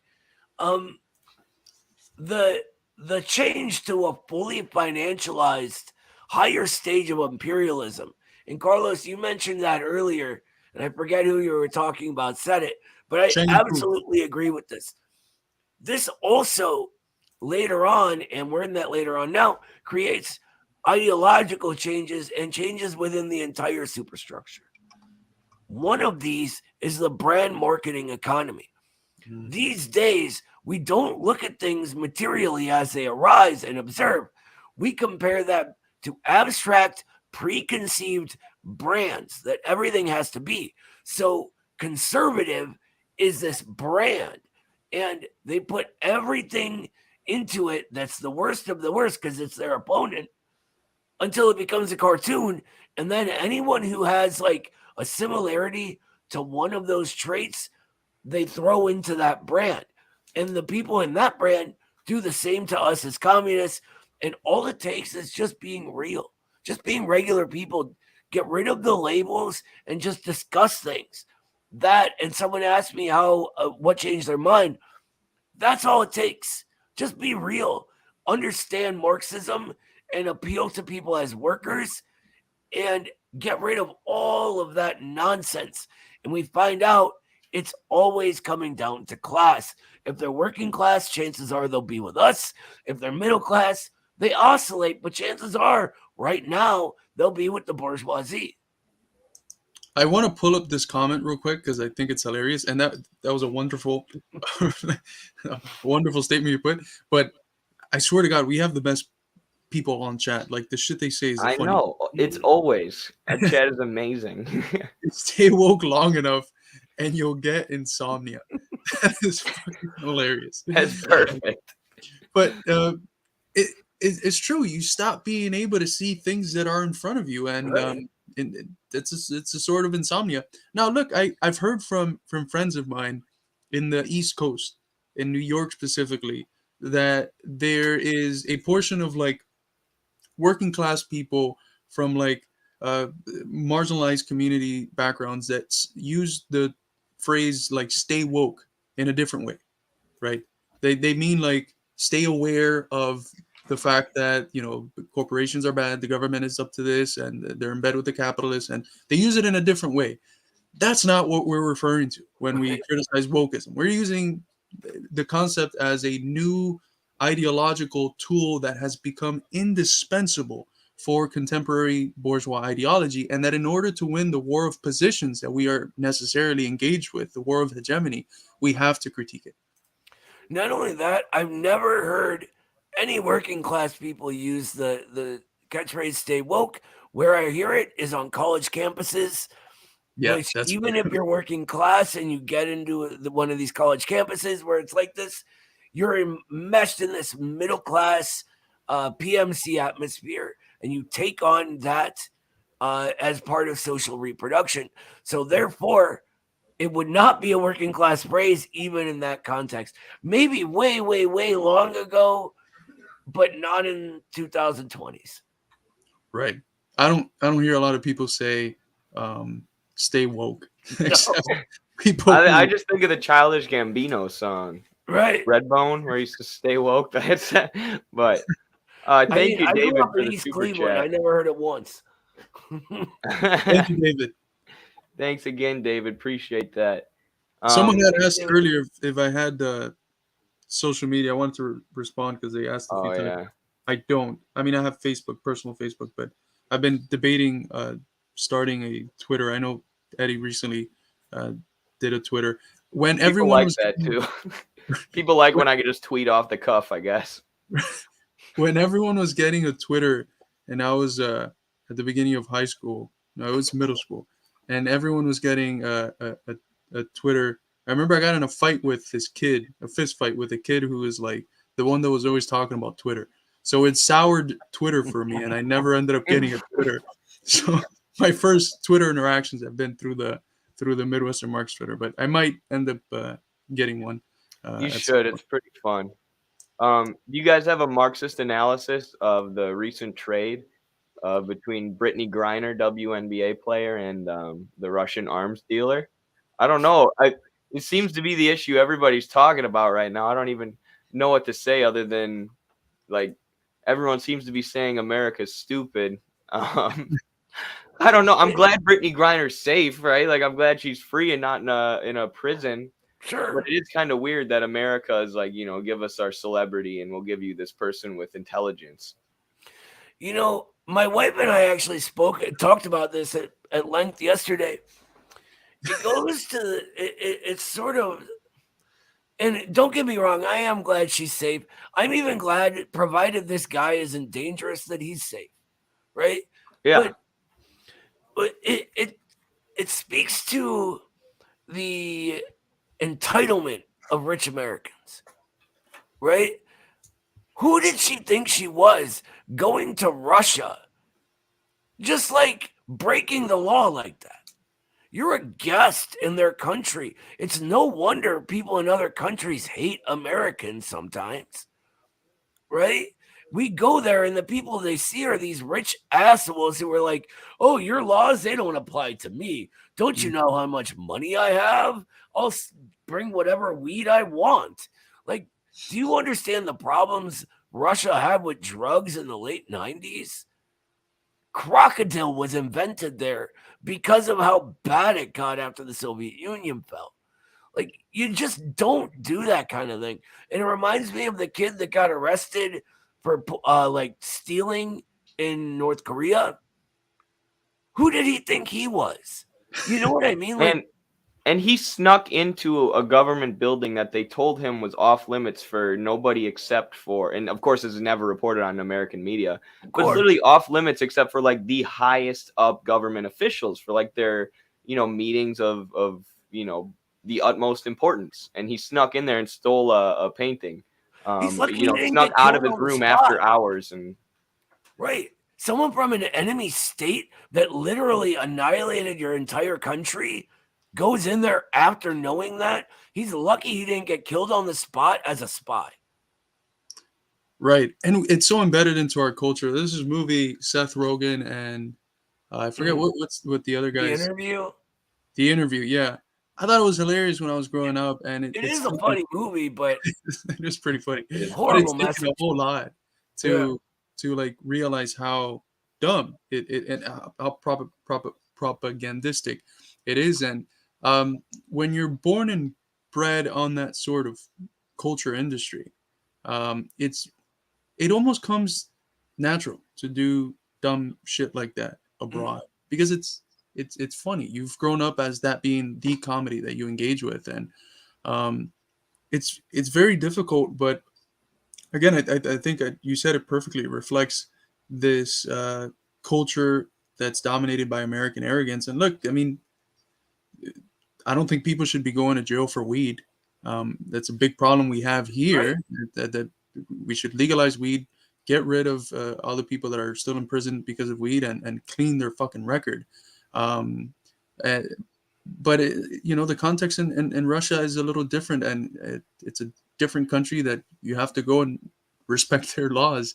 But yes, we're happy that the trade occurred. I haven't followed it very closely. Like I saw a little bit of Eddie talking about it on yesterday's stream, and that's been I have a part of me that's like, well, if everyone's talking about this, what are they trying to keep us away from looking at right now? Yeah. And limited hangout style, yeah. It might be the Merkel thing. Yeah. I don't know. Have you guys been following the Merkel thing? What she was talking about Minsk? Yeah, that they were never planning on following Minsk, and they've been just arming Ukraine to the teeth since 2014. I think that if there hasn't been a game changer for people who try to be nuanced, and I don't think there's many.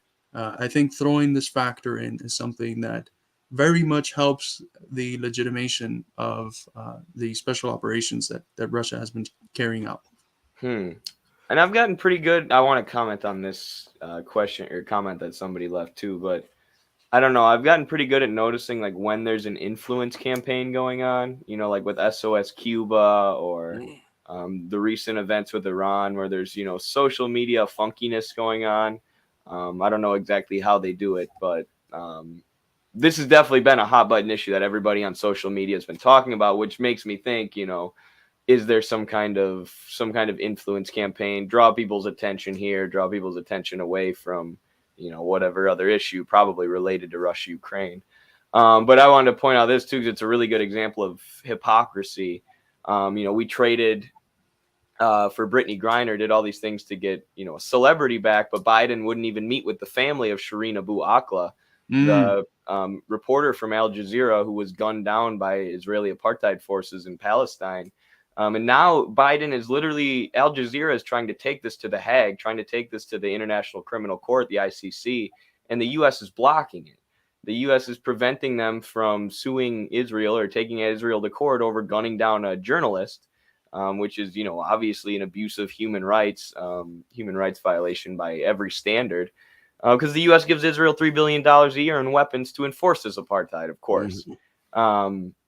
And, Western media will criticize Saudi Arabia and MBS a little bit for killing Khashoggi, but there's very little talk about Shireen Abu Akleh, probably because liberal media types are afraid to get called anti-Semitic, or, there are other various reasons.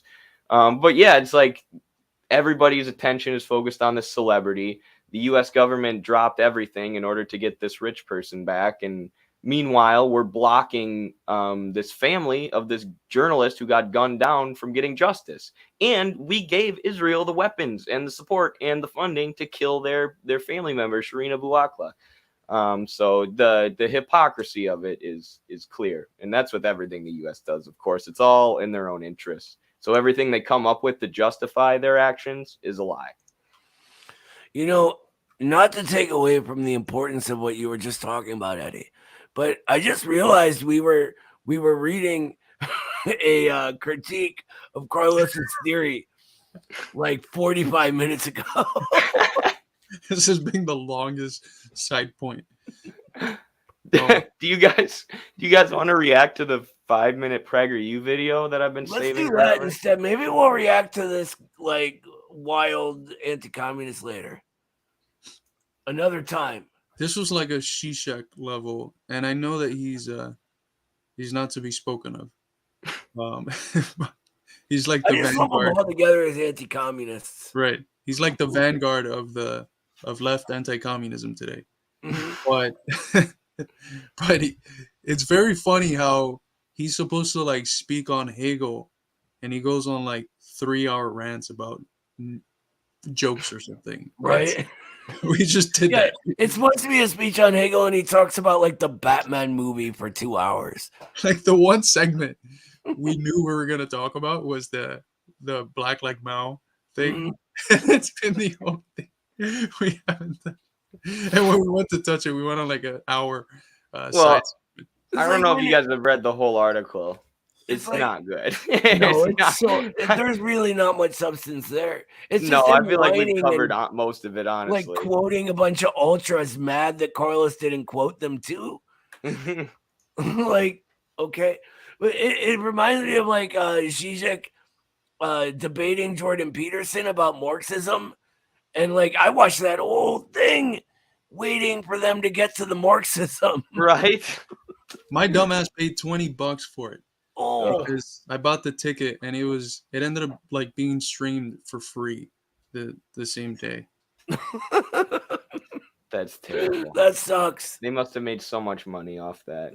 Just sad because nobody learned a thing about Marxism. Right? Not a thing. We did learn, though, that Jordan Peterson bases his whole political online personality about being this like intellectual anti-communist, and he admits that he's never read any Marxist texts. He was like, I think I read the Communist Manifesto. He did when I read was, the like, 18. manifesto. Yeah, all 30 when he was pages. 18. Like that's like 60. Real scholar, that guy. But He is like- a lot of intellectual rigor there. Right. Like he talks about Solzhenitsyn, right? As if he's like a historian and not a fiction author. It's He amazing. does. Like, how does he take himself seriously? He is an academic. He knows better. He's got to be delusional. I'm trying to look up the Solzhenitsyn article that we had published, outing him as a Nazi, but I can't remember how to spell that. I just feel like it would be hard. I mean, and maybe the reason Peterson's able to be such a fraud and yet gain such an audience was kind of revealed in that debate. Like, there's no one to call him out and be like, that's not what Marxism is, you dipshit. Like, Right. there's a lot of people who he just points to the Frankfurt School and these anti-Marxist, pseudo-Marxists, and calls it postmodern neo-Marxism or whatever, and says, this is Marxism. And somehow that like isn't contradictory to Stalin and Lenin to him. Right. It's amazing. Well, I found the Solzhenitsyn, just so that people know who this guy is. He was an admirer of Hitler, very friendly with fascism. So Also, Yeah. fun fact about him: his book, The Gulag Archipelago, or Archipelago, however you pronounce that word, is a collection of what he says are stories he got from people within Soviet prisons. His wife said that he was full of shit. She watched him make those up.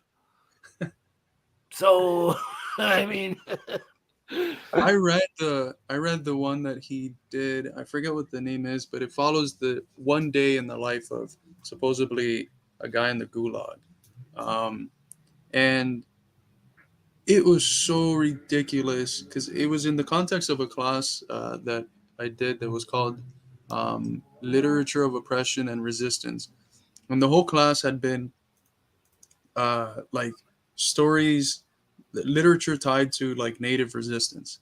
And it was all anti-capitalist. It was super fun.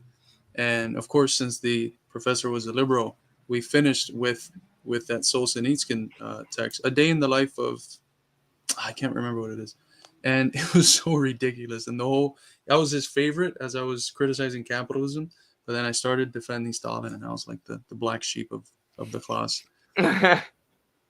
I remember one of the friends that was very formative for Eddie and I in the development of Marxism. He posted one time on Facebook a Stalin quote, and since he had this professor as a friend, he put. Oh, I know what you're talking about now. He put as the thing we put under quotes where you put the name, instead of putting Joseph Stalin, he put his first name, the full name. I can't remember. And then he put a Georgian philosopher, next to it, hoping that that people won't tie two and two together. And then he ended up having to meet with him for like 2 hours to talk about how evil Stalin was and all that stuff. But that's so funny. I wanted to move on to the PragerU video next, but we got another super chat here. Yeah. Might be Thank you, interesting. Sally. Yes, thank you for the support. Thoughts on the Dobbins-Sweezy debate on feudalism to capitalism transition? I'm not familiar with that debate, so hopefully one of these guys are. Top 5 post-Marx political economists, no Lenin?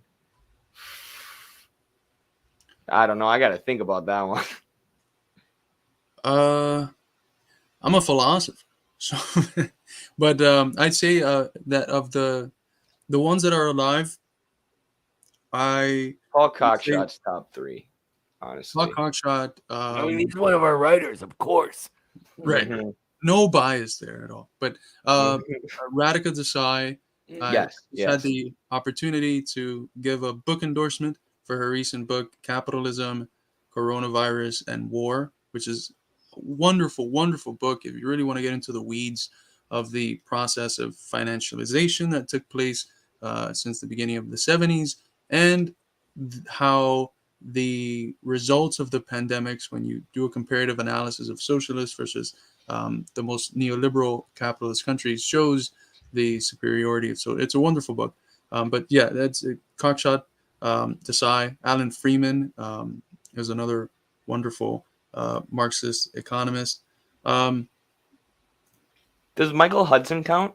Is he a Marxist? I would put him on there, honestly. Yeah. Even if he's not. He is, yeah. He's sort of like, and he'll even say this. He ventures into the realm of empiricism at times, and he'll be the first to say that. Cheng and Fu, yes, Cheng and Fu here. Yeah. I would actually say Cheng and Fu is one of mine, along with. So we're talking about just. You know what's funny? I literally like held that up earlier too.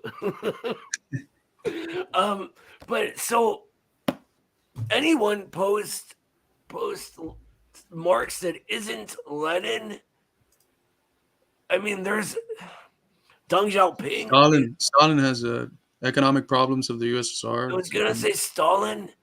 I'm trying to think of lesser known people or Americans even. But see, in America, our big communists were more theory based. Ernest Mandel he's a trot, but he's a wonderful economist. The introductions. Yeah, I mentioned his article earlier. They're trots at a lot. I mean, Radhika decides a trot too, and I think her breakdown of Marx's Capital helped me so much more than any other breakdown, including David Harvey's. And I like David Harvey too. His breakdown helped, but hers was just so. And she also, what she does so well is, if you study economics in university, you're gonna get inundated with neoclassical economics, which is this modern, pro-cap. It's basically a economic science designed to just support capitalism. How do we keep capitalism running? We measure success through GDP and, market expansion and keeping unemployment as low as we can under capitalism. And there's no view of history, because if you know that capitalism hasn't lasted forever, then of course it's going to fall. If we transition out of different modes of production, then why would this be the last one? So neoclassical economics has nothing to say about history. They treat capitalism and market production as if it's a given. So what Radhika does really well and Paul Cockshot does this too, is they debunk neoclassical economists. They take what the neoclassicals have said, engage with them, steelman them, actually engage with these arguments honestly, and just freaking destroy them. And Cockshot does it in these 15 to 20 minute videos, which I've watched and rewatched all of them now. So yeah, they're pretty great. Lastly, I'm going to say someone might be surprising because he's not known for this, but Che Guevara. Yeah, that's true. When Che Guevara took over the treasury in Cuba, there was a big question on what they were going to do with their monocropping. And it was Che's plan to keep it around because you needed that to build up the forces of production and have something of value to trade. And eventually it sort of led to this, like, it doesn't matter. But it was the right choice for that time when there were a lot of people adhering to dogmatic views of heavy industry. And I think that's really important in the term of political economy to sort of acknowledge. Yeah, I would also like to add, someone mentioned John Ross. His book on China's Great Road is also really, really good. Yeah. I just wanted to point out that Che, something cool about him being the Minister of Industry in Cuba is he didn't like that job, really. It wasn't, he's known as a revolutionary and someone who fought in the guerrilla war, but then he was the main person in charge of their economy. Because him and Raul Castro were the ones reading and studying Marxism, Leninism, and teaching it to everybody during the revolution and during the guerrilla struggle. So he ends up being the one who's in charge of the economy, and he's like, this is pretty boring compared to fighting in revolutionary struggles. And eventually he goes to the Congo and then Bolivia. But it's kind of cool that he was such a good theorist, even though it wasn't his favorite thing to do. He wasn't necessarily an academic, which, gets back to that stupid debate about reading theory or whether it's privileged to tell people to read theory. No, not everybody's a scholar. Not everybody's going to be Carlos, but everybody can, read a little bit, even if you don't love it. Do you know how Che got that job? They asked in a meeting, who's an economist? ¿Quién es economista? And he understood, he was dazing off, and he understood who's a communist. So he raised his hand, and next thing he knows, they're giving him the job to lead industry. And he's like, what the fuck? By the way, not everybody will be Carlos. All of you can be me, though. Hey, do you guys want to be me? You want to watch this video that we've been trying to start for? Yeah, let's do that because it's getting really late for me. It is. You can leave whenever you want, of course, Noah. But maybe this could be the last thing if you want. I'm soldiering on for you, brother. I appreciate that solidarity with hardworking proletarian Noah. I'm just old. Combating his sleep schedule. So I've had this video queued up forever. I think Jacob sent it to us, one of our moderators and longtime viewers. Can we hold on 1 second, Eddie? Yeah. Because I wanted to say something, but Carlos, I think, put it up on the screen. Someone said that Trotsky, while with Lenin, was a great revolutionary. He was essential to the revolution. Just read what Lenin had to say about Trotsky and not what Trotsky said about it. He hated Trotsky. He did not consider him important. I won't go into whether he was or not. It doesn't matter. Let's just get into the video. But yeah, Lenin could not stand Trotsky. But today they are friends. Not all Trotskyites are, the type that are in socialist alternative that just protest China. There's a lot of Trotskyites that I don't even know if calling them Trotskyites is the right word. They're influenced by certain texts that are in Trotsky, but their political positions today are indistinguishable with the people that would be called tankies by the other Trotskys, and they themselves get called tankies by those Trotskyites. So don't be dogmatic. So if someone likes Trotsky, if they're not as anti-Trotsky as some parts of the Marxist-Leninist left is, don't just automatically cross them out. Concretely see where they're at, and some of them are better than others. Not all of them sound like mouthpieces of U.S. imperialism. A lot of them do, but not all of them do. So that's it's all about the Marxism. If they're Marxists, we'll arrive at those same conclusions. It don't matter. Or even if they don't, like the Ernest Mandel piece, I thought it gave a good analysis of Soviet production, and then he comes to the conclusion, they didn't abolish the commodity form. Okay, I don't agree with his conclusion, but his analysis of how the economy worked is still good. So yeah, there's always stuff to learn from people, even when you do disagree with their conclusions. Definitely. But yeah, so we went on another tangent instead of watching this video. So as I was saying 45 minutes ago, this is a PragerU video I've had queued up forever. What was the Cold War? People seem to like when we react to PragerU, and I talk about the Cold War is probably my favorite thing to discuss. Thing I've probably studied the most out of anything. So yeah, I'm excited to break this down. From the end of World War II, the United States and its Western European allies were involved in a nearly half-century-long titanic struggle with the Soviet Union, known as the Cold War. It was cold only in the sense that the Russians and Americans never came to direct blows, but it was certainly not cold for the Cubans, Koreans, Vietnamese, and others who got caught up in the communists' relentless drive to destabilize the free, democratic, capitalist world. They just keep adding words like buzzwords: the free, democratic, capitalist, human rights, democracy, super freedom, world. And what's funny is part of what they're saying is true. Like, I've made this point before. The Cold War wasn't a Cold War for Vietnam and for Korea and for Latin America, who, had Operation Condor, where all these right-wing U.S.-backed dictators were put in power, armed to the teeth, and trained up in CIA torture tactics, and given kill lists, hit lists of people with the left-wing ideology to either kill or torture them. So the Cold War was very violent, and there was a lot of fighting, but it was the Soviet Union usually giving mild to firm support for workers' movements, people's movements, socialist movements, and the U.S. backing the most horrific, violent, fascist groups that they could. First they'll back a liberal group in another country, right? If they can get a more centrist group that supports them and acts as sort of compradors. But if that doesn't work, like in Chile, when they helped beat Allende in 2 elections by funneling money into the country, but then Allende wins, and they go, okay, well, let's side with Pinochet. Let's give a bunch of arms and weapons to the fascists, because we know that they'll act and actually violently take Allende out of power.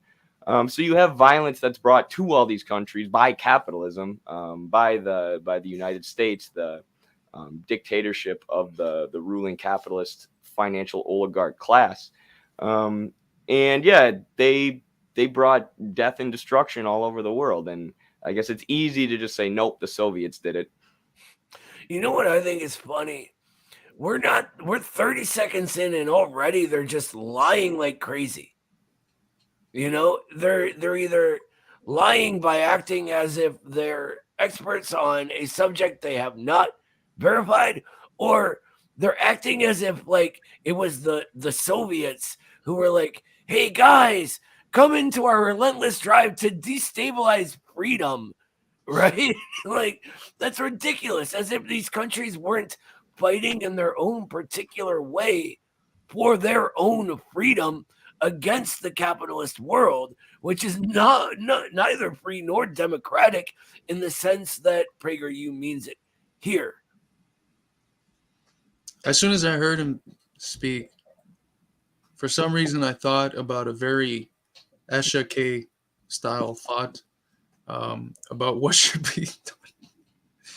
For safety measures, I'm going to withhold the rest of the comment. But no, we need Esha here. We got to invite her on stream to make the joke for us that we're too afraid to make. For legal reasons. Does anyone have her number or email? Just like, hey, can you come make a joke for us? Have a pre-recording of Esha saying Stalin should have killed more people, and whenever stuff like this is watched, we just press it. She pops up on screen, and it ends up becoming a thing. No, but it's ridiculous, and I hear it every time I'm in Miami. But if you really look at the living standard of people in Cuba before and after the revolution, what the social fragmentation looked like, and you sit there and say that it was a free, democratic place, it's just absurd. You know, at some point in the 20th century, the words freedom and democracy became, at least for the West, synonymous with capitalism. And it wasn't like that, right? In the 19th century, most Americans understood that capitalism and enterprise was antagonistic, if not somewhat incompatible with the ideals of democracy and freedom. That changes, and it's a very weird change. And the only way you can make sense of it is if you think of freedom as freedom of enterprise, freedom to exploit, and democracy as democracy of the capitalists to choose whatever the hell they want, as they battle within their own ranks for what puppet is going to represent them in the following election. That's the only way that that statement makes sense. Yeah, that sort of freedom to exploit was fought against, and it was destabilized, and in many places it won. In other places it didn't win because of the efforts of the U.S. empire backing the national comprador classes, and or because it won, and then the hybrid warfare and sanctions that came in afterwards made it fall. You know, like it happened in Chile, it happened in Nicaragua and in other places where socialists won, and because they weren't able to solidify enough the state, they withheld, as Che used to say, a small window slit open that imperialism was able to get in and do its job. But it's I always get mad when we watch these videos. You know, real quick, exactly what you were saying, Carlos. Lenin, one of my favorite quotes from Lenin is real quick. He just says, freedom for whom? To do what? Right. The And same thing that's with what's democracy. Democracy for whom? Right.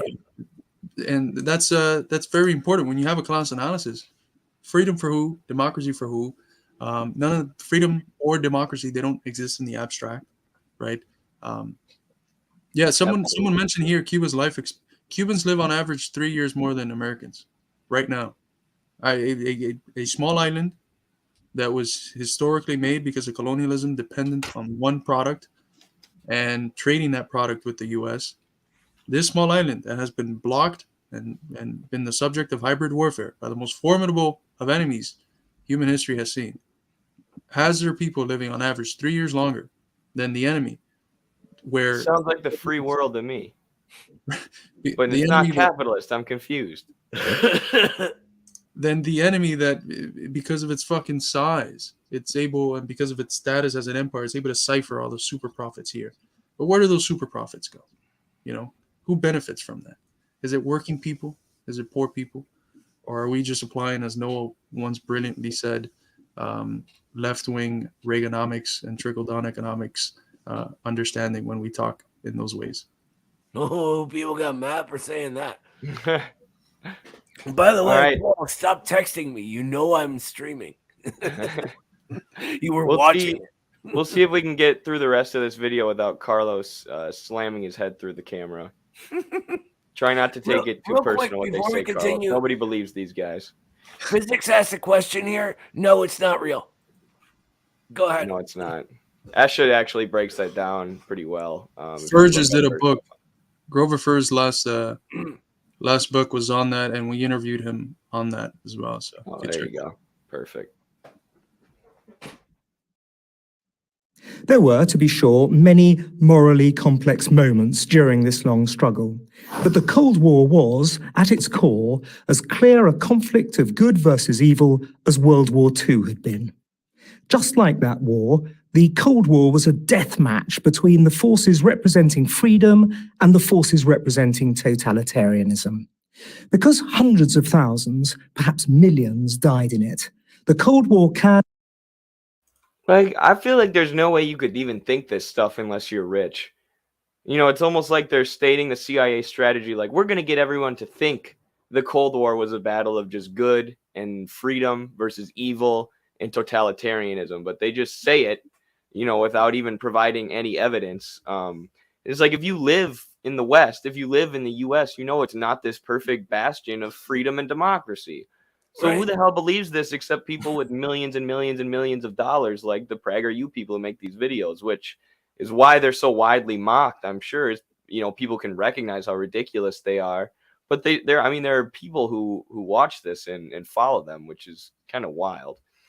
Beyond which, like, totalitarianism is a silly, made-up cartoon word. Made up by the CIA funding Hannah Arendt to purposefully conflate communism and fascism during World War II. Like, it was made for this purpose, to say that communism is the same as fascism. I also like that, like, he goes from hundreds of thousands to millions because there's no actual number here, right? He's just making shit up. When you just make shit up and you don't have to, like, really back anything up, you can just make statements. You can say anything you want. And I think it's testament how easily this is like debunkable, and how it still gets maybe 100 times as many views as anything that we make is testament to the power of having that institutional backing and financial capabilities to have nice videos like that. Yeah. Right? It's the infographics that does it. It's the Imagine cool if we little had that funding. right. If we had the funding to do something like that, you know, maybe we can get somewhere near their numbers on YouTube. But it's just the funding. You get a dude in a suit with a fresh haircut to say some dumb shit, and you put some nice graphics along with it, and it looks official. And most people don't have enough time out of their day to really think about that too long, and to look up what the truth actually is, and to read the books that we've all read in order to be able to talk in the ways that we're talking. Yeah. It works, and you know, it's what would we be able to do if we had that sort of funding, right? If we had infographics to counter those infographics. We need yes, we do. If any bourgeoisie out there want to be class traders, just let us know. Yes, our Patreon is Midwestern Marx, and you can give as much as you want, or just shoot it directly to our PayPal. I mean, or just get a hold of us. We're fine, like taking checks, whatever. Whatever you want to give. Is class trading. I want to point out too that it's also just because I spend a lot of time on social media making this content. It's also the algorithms are the other thing. Like, the algorithms are designed to support a certain kind of content too, which is why there was such a panic about TikTok and a move to force TikTok to give data management over to a US-based company, and then now you have literal NATO operatives running the app because people like us were blowing up. And with good reason, be described as the Third World War. The instigator of this war was Joseph Stalin, the mass-murdering dictator of Russia and of the many non-Russian peoples he had incorporated into what was known as the Union of Soviet Socialist Republics, or Soviet Union for short. Stalin knew that his Soviet armed forces could not take on the might of the Free West. Instead, he decided to wage this fight through the use of proxies, and by a massive use of disinformation and misinformation. His initial prey was Eastern Europe, the Baltic states. It's all projection. It's always projection. The misinformation and disinformation made me think the first coup that the U.S. did at the end of World War II to kick off the Cold War was the coup of Jacobo Arbenz in Guatemala. Not even a communist or socialist, just someone who had mild plans for land redistribution that would have hurt the United Fruit Company. And when the U.S. was doing that coup, putting, I believe, Castillo Armas in power, they dropped pamphlets and they dropped like fake newspaper clippings to trick people into agreeing with the U.S. coup and with the U.S. color revolution type deal. And now they, with Libya and Syria, there's overwhelming evidence they did the same thing. There were these influence campaigns where they got people together who were interested in overthrowing the country. The 2014 coup in Ukraine. There were tons of NGO-backed influence campaigns to use misinformation and disinformation to overthrow these countries and to do it by proxy, which is everything they just accused Stalin of doing. It's like a perfect explanation of what the U.S. did. And like I said earlier, they're even arguing that the Cold War is a sort of World War III that took place in the global South, which is something I've argued myself. But that they just invert it. They just completely invert reality and say everything that, the capitalist empire did over those years was actually just Stalin, even after he died, apparent somehow. I also like they always use the misleading language, right? He was the dictator of Russia. And then he talks about all the countries that he made Russia. Like, it's just so silly. Like, They don't ever say how or why, because there's no how and no why. Lithuania, Estonia, and Latvia, as well as Poland, Romania, Hungary, Bulgaria, and Czechoslovakia. Stalin had troops in all these countries at the end of the war. Despite what he promised American President Franklin Roosevelt at the Yalta Conference, the Soviet leader had no intention of removing them, and gaining control over their governments proved to be quite easy. In March 1946, Winston Churchill famously declared that from Stettin in the Baltic to Trieste in the Adriatic, an iron curtain has descended across the continent. When Stalin threatened both Greece and Turkey, President Harry Truman finally had enough. The so-called Truman Doctrine was born. The United States and its allies would not permit any further expansion of the communist empire. The Cold War was on. I love how they say it was quite easy for Stalin to take control of these other Soviet governments. Like, oh, do you mean their people actually wanted socialism? Do you mean that they democratically wanted this and it wasn't just Stalin enforcing it top down? So then when you think about it that way, like these people actually wanted socialism and communism in the East because they did. The Truman Doctrine is then not defensive, it's offensive. It's saying we're going to stop people from enacting the ideology or the system that they want. We are going to militarily intervene because we've decided that communism and socialism are off limits. So we'll literally pass a doctrine allowing us to murder, bomb, drop napalm and Agent Orange on anybody who moves towards communism. Like, don't they have the right to choose whatever system they want? You know, who are we to say that these people can't choose socialism and will murder you if you do it? But that's what the Truman Doctrine is or was, and they just invert it. They just invert, oh, well, there was a communist empire. Communism was spreading. Yeah, because people realized capitalism was full of shit in the East. I want to just signal this comment real quick. You know who else thought that the narrative of Stalin as a dictator was stupid and false? The CIA. There's leaked documents that, you know, they say he's not a dictator. The decisions are made democratically. There's bodies that decide and consult, and there's all these other things. But yet a good amount of Marxists continue to say something that even the CIA admitted wasn't true about Stalin. For the next 5 decades and across 4 continents, Europe, Africa, Asia, and South America, the US and the Soviet Union battled for influence, sometimes overtly, like in Korea and Vietnam, and sometimes covertly through their various spy agencies. Can you pause real quick? The moral lines of this battle. So I want everybody to think about who was the one invading other countries over and over during this. And that might get you to think a little bit about who the actual aggressor of the Cold War was.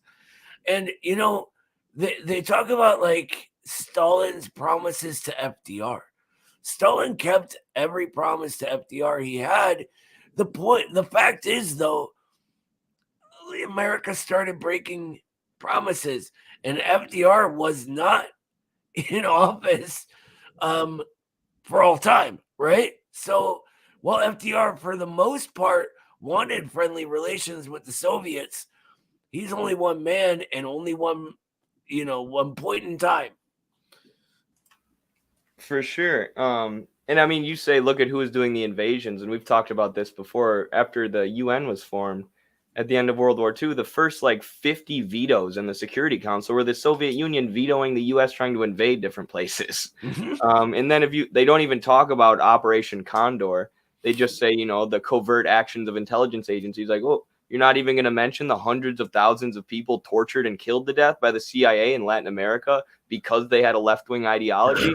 Of course, they're not going to bring that up. They'll just gloss over it. Well, the U.S. was doing some things covertly, too. We don't have to talk about that. It's not like they were killing every leftist in an entire continent.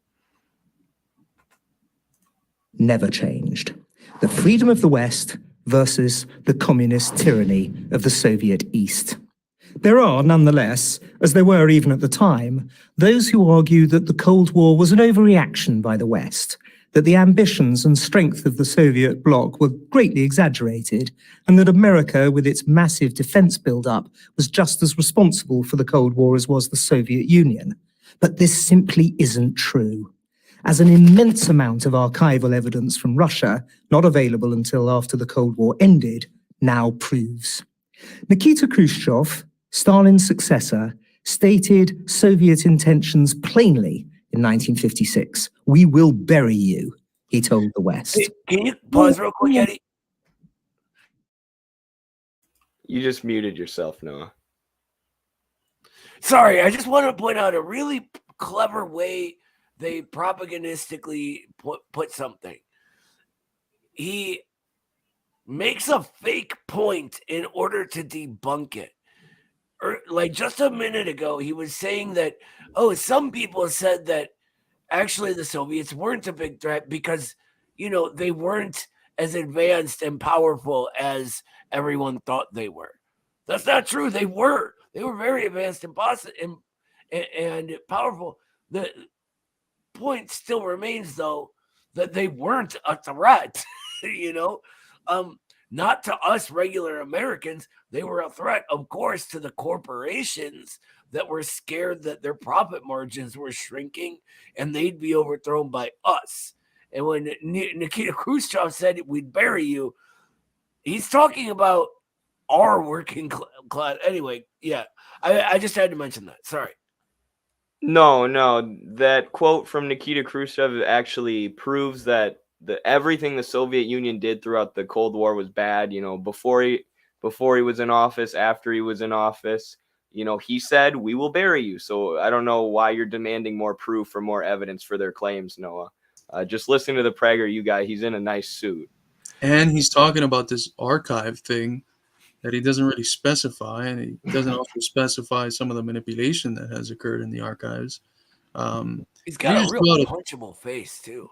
If you just throw out a term like that, it's been proven by a ton of archival evidence that has came out after the Soviet Union fell.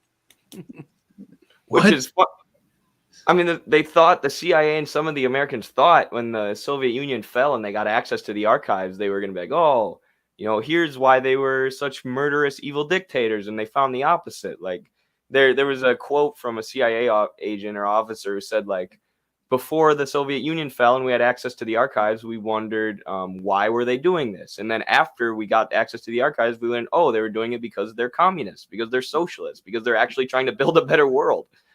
Yep. Amount of negotiation, détente, as it was called then, have led to a just conclusion of the war.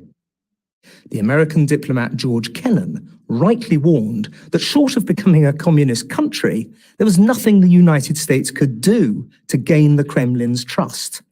The Soviets could not be appeased, only contained. But even containment was an inadequate strategy. Yes, the Soviet Union could not have beaten the US in a head-to-head confrontation, but it didn't have to. Victory in the Cold War would have allowed it, through intimidation and subversion, to dominate the globe, making communism, rather than democracy and capitalism, the preeminent ideology. There were many... So what are you doing then? By making capitalism the preeminent ideology, how are you not dominating the globe? Do you not realize you're a capitalist saying this? Like, then what the hell are you? I get so distracted by how nice the editing is, and if you're not aware of how everything he's saying is bullshit, it's very easy to get lost in the fact that somehow he made all the landmass on Earth turn red. And that's pretty cool. I've played around with Canva, never figured that out.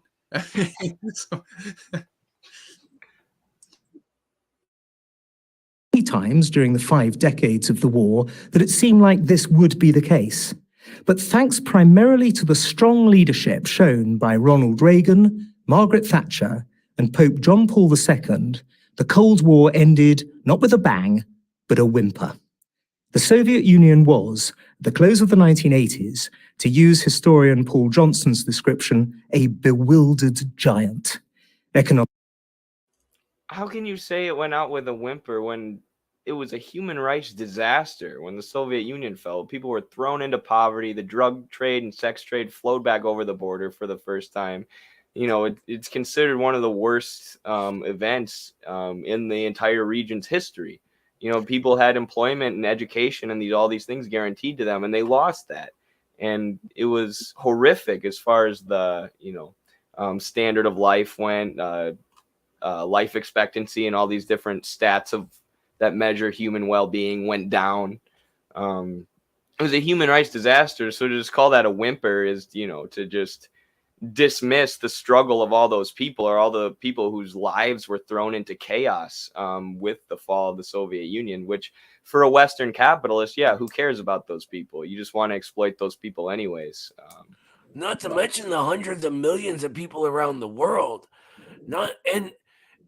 Even before that, like during the actual fall, first a failed coup on Gorbachev, right? And then the actual coup of Yeltsin, after millions and millions got put into making him the president so they could dismantle the Soviet Union. It still took him bringing tanks into Moscow. Like, think about that. Like, the idea that that's going out with a whimper is just silly. It's just evidence. It drives me crazy that these people get away with lying. And if ever we could challenge them publicly, they would run screaming from us like scared little girls. Like it's I don't know. I'm sorry. It's starting to get to me, and I'm tired. Economically bereft, militarily exhausted, no longer able or willing to enforce its will. Communism had failed in every possible way. Pause it one more time. I'm sorry. See what I mean? It goes from an untrue premise, and then everything follows from that. It assumes it wants to enforce its will. What the fuck does that even mean? It's just silliness. Yeah, what does it mean to say that they failed morally too? By whose subjective, moral standards? Like, they're totalitarians, Eddie. You didn't know that? Oh, I didn't realize that totalitarianism equals immoral. Okay, now I know. Totalitarian. Morally, it had tried to create a utopia on Earth and instead created hell for all of the nations that came under its sway. Yes, the forces of liberty eventually won the Cold War, but this triumph offers little consolation to millions who suffered needlessly through no fault of their own. All right, I'm done talking about Marxism being utopian. From now on, when people say that, I'm just going to pull out socialism, utopian, and scientific and just hit them over the head with it. Like, imagine me hitting this PragerU guy. Read this, you stupid idiot. Stop saying stupid things. Learn to read a book before you open your stupid mouth. We got it when we achieve socialism. We got to get like a Marxist Key and Peele, so that we got to start saving the ideas, and we got to get all these sketches done. But it's not just that stuff is done very cool in terms of the graphics. They also have sound. They tried to create a heaven on earth, and it was had a very nice sound, but it was hell. Run. It works. It's the form that gets people. Because if you had like, I remember, I know Tom has told me about this before, but when he was growing up, they even allowed like on national television for there to be debates from the different parties in the U.S. And there was equal time, 30 minutes for each party.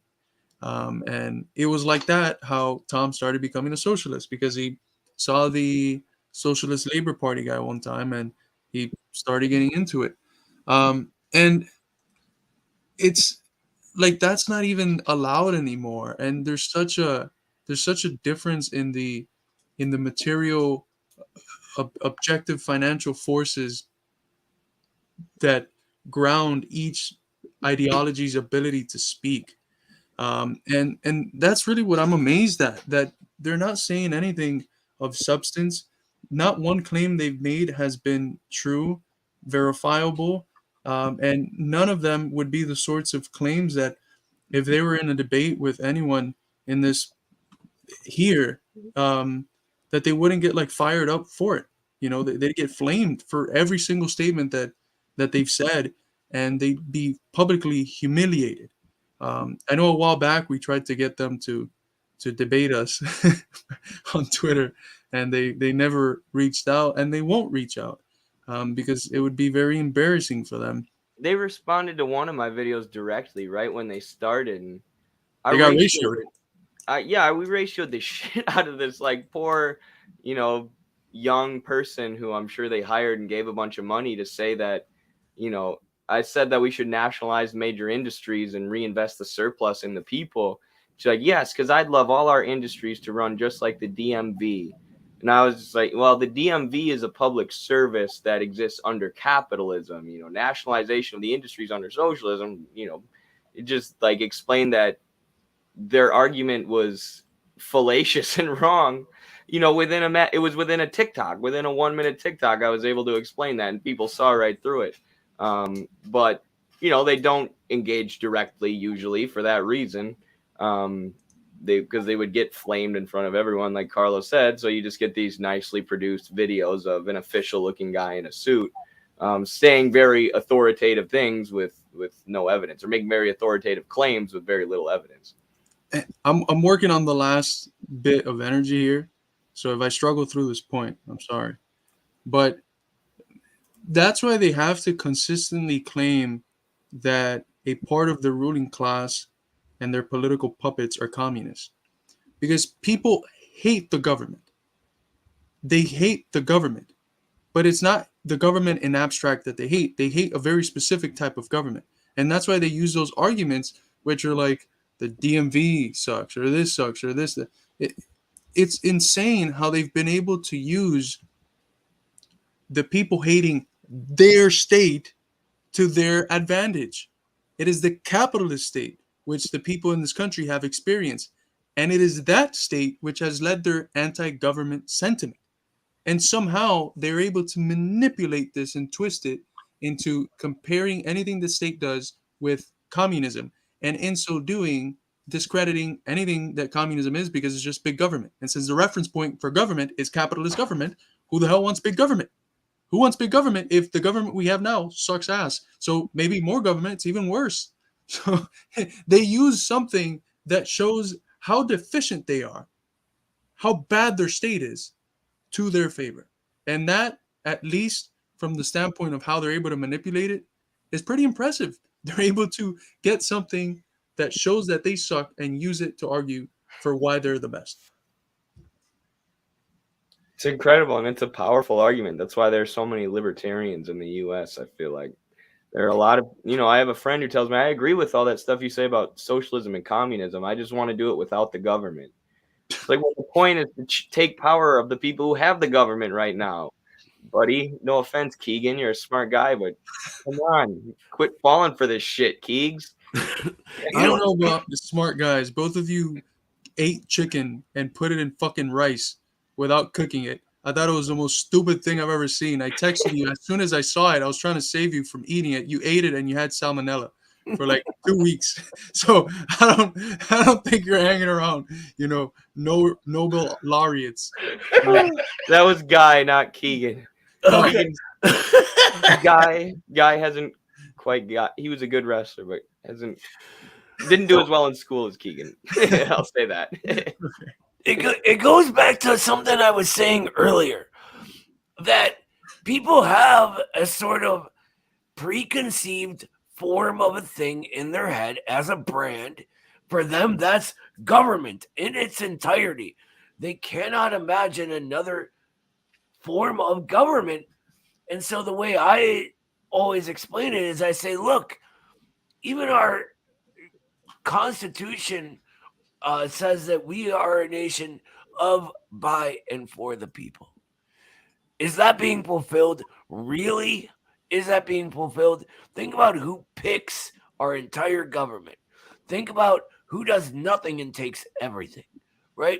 So all I'm saying is we should fulfill those three basic things, and it won't even be government as you know it.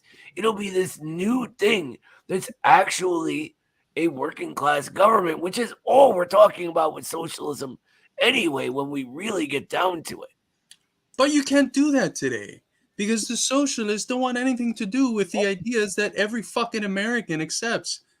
They don't. They just want to be, it's the 1776 and the Declaration of Independence. Everything sucks. Everything sucks. The reality is every American or most Americans agree with those ideals. Yeah. And the past of the history of socialism in the U.S. has been a history of taking those ideals and showing why they're fully incompatible in practice and in theory with capitalism. And why, in order to fulfill a government of, by, and for the people, and in order to guarantee life, liberty, pursuit of happiness as a right for every human being, you need socialism.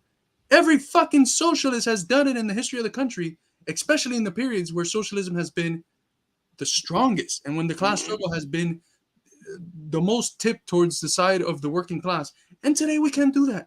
Today we can't do that because they weren't perfect and because they were assholes. They were shit. But their ideas, because they had to universalize them in order to get people involved in a bourgeois revolutionary process, in order to universalize them, they had to make them abstract enough that they were ambiguous enough to be re-articulated towards socialism. And that's what every progressive movement in the history of the U.S. has done. The abolitionist movement did it. It's a very easy process of just calling out their hypocrisy. You say you stand for life, liberty, pursuit of happiness, but you have this and this and this and that going on in your country right now. When you have this and this and this resources, abundance in these areas. I mean, 1 in 8 kids in the U.S. goes hungry. And we throw away 50% of the food. 40 million tons of food, we throw it away. It's absurd. And why can't we do this? Why can't we get these principles that the American people already believe in? They already believe in them. And we know that they believe in them in a very incoherent and fragmentary form. Why can't we just get those principles and tie them to the only actual society that can realize them when you understand them from a human standpoint and not from a bourgeois capitalist standpoint? Why can't we do that? Especially when we've done it in the past, when we've been more successful than we are now. I think it's because the anti-communists want to not do that, right? They only call themselves communists to look woke, to be hip, to put it on like they're putting on a jacket, right? They're not interested in the Marxism. They're not. When they say they're for the proletariat, but the actually existing proletariat, they fucking hate us, right? They think we're all backwards and evil and stupid bigots, and they're the enlightened, fucking educated ones. Which is crazy, by the way. I would like any of them to come see my bookshelf, but or have an actual debate on the substance with you, right? But we know they won't do that. I'd see Jacob sent us this clip of Vaush. I saved it to react to later. I don't want, if we watch this video of Vaush saying Marxism, Leninism is not real, we will all literally die. We will die from an overload of stupidity. We just watched a PragerU video, and now you want us to watch Vaush? We need a little bit of time to rest and recover. So Jacob is actually an agent, and he's trying to give us a brain aneurysm by recommending these videos after a fucking PragerU reaction section. It's too much. It's a stupidity overload. A Castro exploding cigar. That's what it is. It's the equivalent of that online. No, but we have a segment of Discord where you can recommend the stuff to react to, right? Yes. And should we, before we head off, I'll let anyone promote stuff they want to promote. But Discord is a place where you can send reactions. I saved a lot of the links people sent so I can react to them later. But Discord's the best way to do that and to interact with us. We've been using the Discord voice chat lately. I know Marxist Saw has been in there, who's someone in the chat who's very theoretically educated. Has been helping a lot of people out in our Discord. Obviously, Midwestern Marx, our website, our bookstore that we had pulled up earlier, Follow us on any social media: Twitter, TikTok, YouTube, Instagram, Facebook. Got the Journal of American Socialist Studies coming soon. And yeah, that's all for me. Get Carlos's new book and the other Carlos's new book. Yeah, we have a lot of exciting projects. It was, I think, a monumental year for our institute. We had, on the one hand, very difficult repression. We had a comrade from our institute get fired from their job because of the work that they did for us, exposing the lies of Ukrainian nationalism. Eddie and myself have received emails to our place of employment trying to get us to be fired for quote unquote being genocide deniers. We had the account that had 375,000 followers fucking banned, and then 2 more banned. But we still managed to have a very interesting year and develop a publishing press that has published 4 books, and that is lined up to publish anywhere from 10 to 15 for next year. And a lot of them with leading Marxist scholars. Carlos Martinez is one of the leading Marxist scholars in the Anglophone world right now, and it truly is an honor that we have the opportunity to publish him, and to publish someone like Tom Riggins, who's the chief counseling editor in our institute. So it's been a very special year, a lot of repression, but we've done a lot of good work. And check out Carlos Martinez's book. Check out the other books in our publishing press. I think they're all helpful and timely. And the Eurocommunism book, we haven't had a chance to talk much about it, but don't let the title lead you to think it's very specific to this period of 10 years or so in Europe. What Tom does in that book is get that ideology of Eurocommunism and show why it's still pertinent and why it still dominates many parties in the West that denounced and still claim to denounce Eurocommunism, but that in reality, if you look at substantively their positions, they are even sometimes to the right of the Eurocommunists. So it's a very important book to check out. But that's I guess the only things that I have to plug. The journal's coming up, and we have a bunch of exciting articles there as well. So Yeah, we're really excited about that. Carlos might be starting a new Twitter account soon, so we'll keep people updated. Big news. All right, thanks for watching, everyone. Bye, everybody. Solidarity.